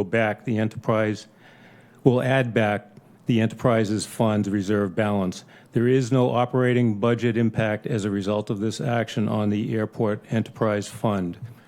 Thank you for your consideration. Thank you, Mr. Nelson. You're welcome. Do we have any questions for Airport Manager Nelson? Councilor Lutke. Yeah, just a quick question. You said we do not anticipate. Does that mean you're going to do something to try to get grants? With that language, what does that mean, we do not anticipate? Yes, so at this time, we are unable to accept grants due to some of the United States federal government administration actions on DEI and ICE provisions. So if that changes in the future, we would be allowed to potentially apply for and accept grants. And if this were the case, as long as we comply with the AIP, or Airport Improvement Project funding stipulations, we would be able to be reimbursed, and this would add back to our reserves. How long of a process? I mean, how many years do you have? Is this indefinite that you can apply for this No, grant? not indefinite. Great question. It times out, I believe, fiscal year 27. Okay. Yes. Thank you. You're welcome. Any further discussion on my right? Any discussion on my left? Seeing none. This will be a majority vote. All right. So, all in favor of the motion as seconded, indicate by saying aye. Aye. Any opposed? Seeing none, the motion passes unanimously. Thank you very much. Thank you, Mr. Nelson. You're welcome. At this point, I would like to, with the consent of the council, move 2026-042, 2026-043, 2026-046, 2026-048, 2026-049, and 2026-050 to individual public hearings on 11/6/25. If any counselor objects to any particular item, we can pull it out of that consent agenda.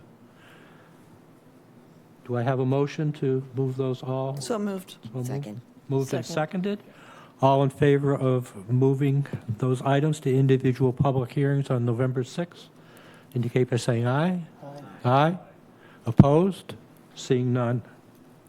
While we're doing that, I would also like to move 2026-047 and 2026-051 to a second reading on November 6, 2025. So moved. Okay. Motion made and seconded. All in favor of the motion? Aye. All opposed? The motion does carry. Okay, 2026-044. Councilor Mendez, please. Sure. This is new business, item number 2026-044. Authorization to contract for and expand a fiscal year 2026 housing choice grant in the amount of $72,700 from the Commonwealth of Massachusetts Executive Office of Housing and Livable Communities for the purpose of funding an economic feasibility study regarding the town's inclusionary affordable housing requirements. May be acted upon, majority vote. Second. All right, is there a second? Motion made and seconded. I recognize Jim Kupfer for the rationale. Good evening, Jim Comfort, Director of Planning and Development. Yes, so we are here before you to seek authorization to contract for and expend a fiscal year 2026 housing choice grant in the amount of $72,700 from the Commonwealth of Massachusetts Executive Office of Housing and Livable Communities for the purpose of funding an economic feasibility study regarding the town's inclusionary affordable housing requirements. The feasibility study will provide recommendations for what levels of affordability can be achieved without overburdening the viability of proposed development. This is a reimbursable grant, no matches required. Ultimately, this is a grant. We heard the council and others and our ad hoc committee loud and clear. We need to review our inclusionary housing and look for the appropriate increase of affordability. This grant provides us the opportunity to look at the economic feasibility and make a proper recommendation to the council for enhanced inclusionary housing ordinance. Thank you. Any questions for Director Kupfer? Councilor Letke? I would just say this is a long time coming, and hallelujah. And as you do it, could you please, as you work through this contract, I know they're different, but they are interrelated. Could you make sure that the contractor is fully aware of the aspects of the seasonal community designation? And as they're doing, work this into the idea, perhaps bringing forward a recommendation of how it might work with the seasonal community and help us better decide if we try to apply for that. Again, I understand there's differences, but it's all related to trying to get the housing we need. And so I just ask for that. Thank you. Thank you. Any further discussion on my right? Any discussion on my left? Seeing none. Okay, this is a majority vote of the council. All those in favor of the motion as seconded, please indicate by saying aye. Aye. All opposed? Seeing none, the motion does pass. And Councilor Neary, if you could do 2026-045, please. My pleasure, President Tamish. This is new business and may be acted upon with a majority vote. It's item number 2026-045. It's an authorization to contract for and expend a fiscal year 2026 Complete Streets grant from the Commonwealth of Mass Department of Transportation in the amount of $500,000 for ADA compliant and multimodal improvements along North Street and Old Colony Road in Hyannis, as written. Second. Do we have a second?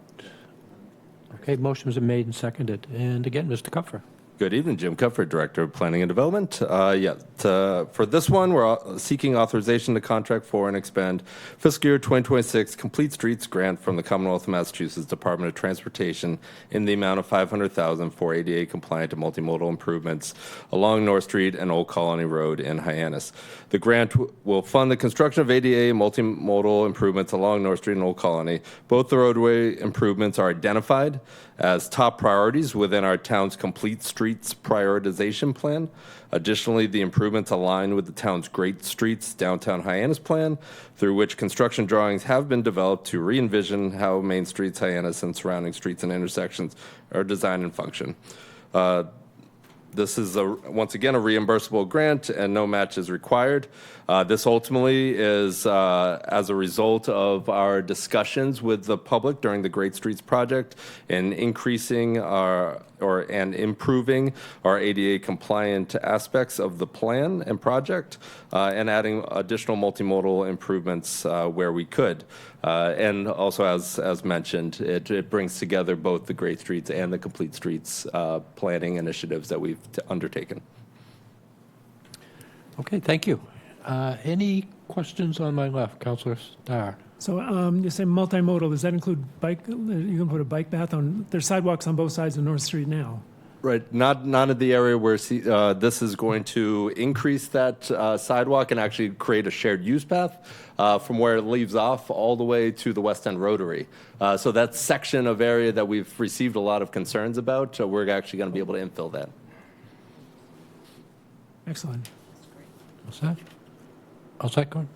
I think, well, my other question is Great Streets. Can I ask? Absolutely. I know they're fit together. Does that allow me to ask the question about where we are with Great Streets? If the president will allow it, absolutely. So, yeah, I'll be quick. I'll be quick. Sure. Yes, we're working through final designs. We had a really good, robust public engagement meeting a few months back, trying to get to 100% design, seeking to create and go out for RFP probably towards the end of winter, and talking about beginning initial construction in the fall of 26 into the spring of 27. The majority of would be complete. Perhaps a punch list in the fall of 27, but the goal and the mandate is not to impact downtown Hyannis during the summer season. So everything is strategically revolves around that. Good. Thank you. Anyone else on my left? Seeing none. On my right, Councilor Lutke. Yeah, just following up with that. Well, the Great Street things, you know, Jim, there were a lot of negative comments at that presentation. I hope were those addressed? Yeah. Oh, absolutely. Okay. And then the other piece, North Street is or not North Street, because Gordon talked about that. You clarified the section. Old Colony is very long. What part of Old Colony are you working on? The whole thing. No, excuse me. Sorry. In the Great Streets project. So Old Colony from 6 Points intersection to Main Street. Okay. So sorry. My apologies. That's what I wondered. Yes. That's heavily traveled, and I know it has sidewalks. And that was one of the big comments that we received, again, at the public comment. I would suggest that there wasn't necessarily a lot of negative comments at that meeting, but a lot of interest in improving the project in many different ways, and this is a result of that. Okay, that's a good way to put it. Thank you. Any further discussion? Seeing none, all those who in favor of the motion as made and seconded indicate by saying aye. Aye. Opposed? Seeing none, the motion does pass. Would anyone care to make a motion to adjourn? I make a motion to adjourn. Second. Motion been made and seconded to adjourn. All in favor of adjourning? Aye. All opposed? Thank you.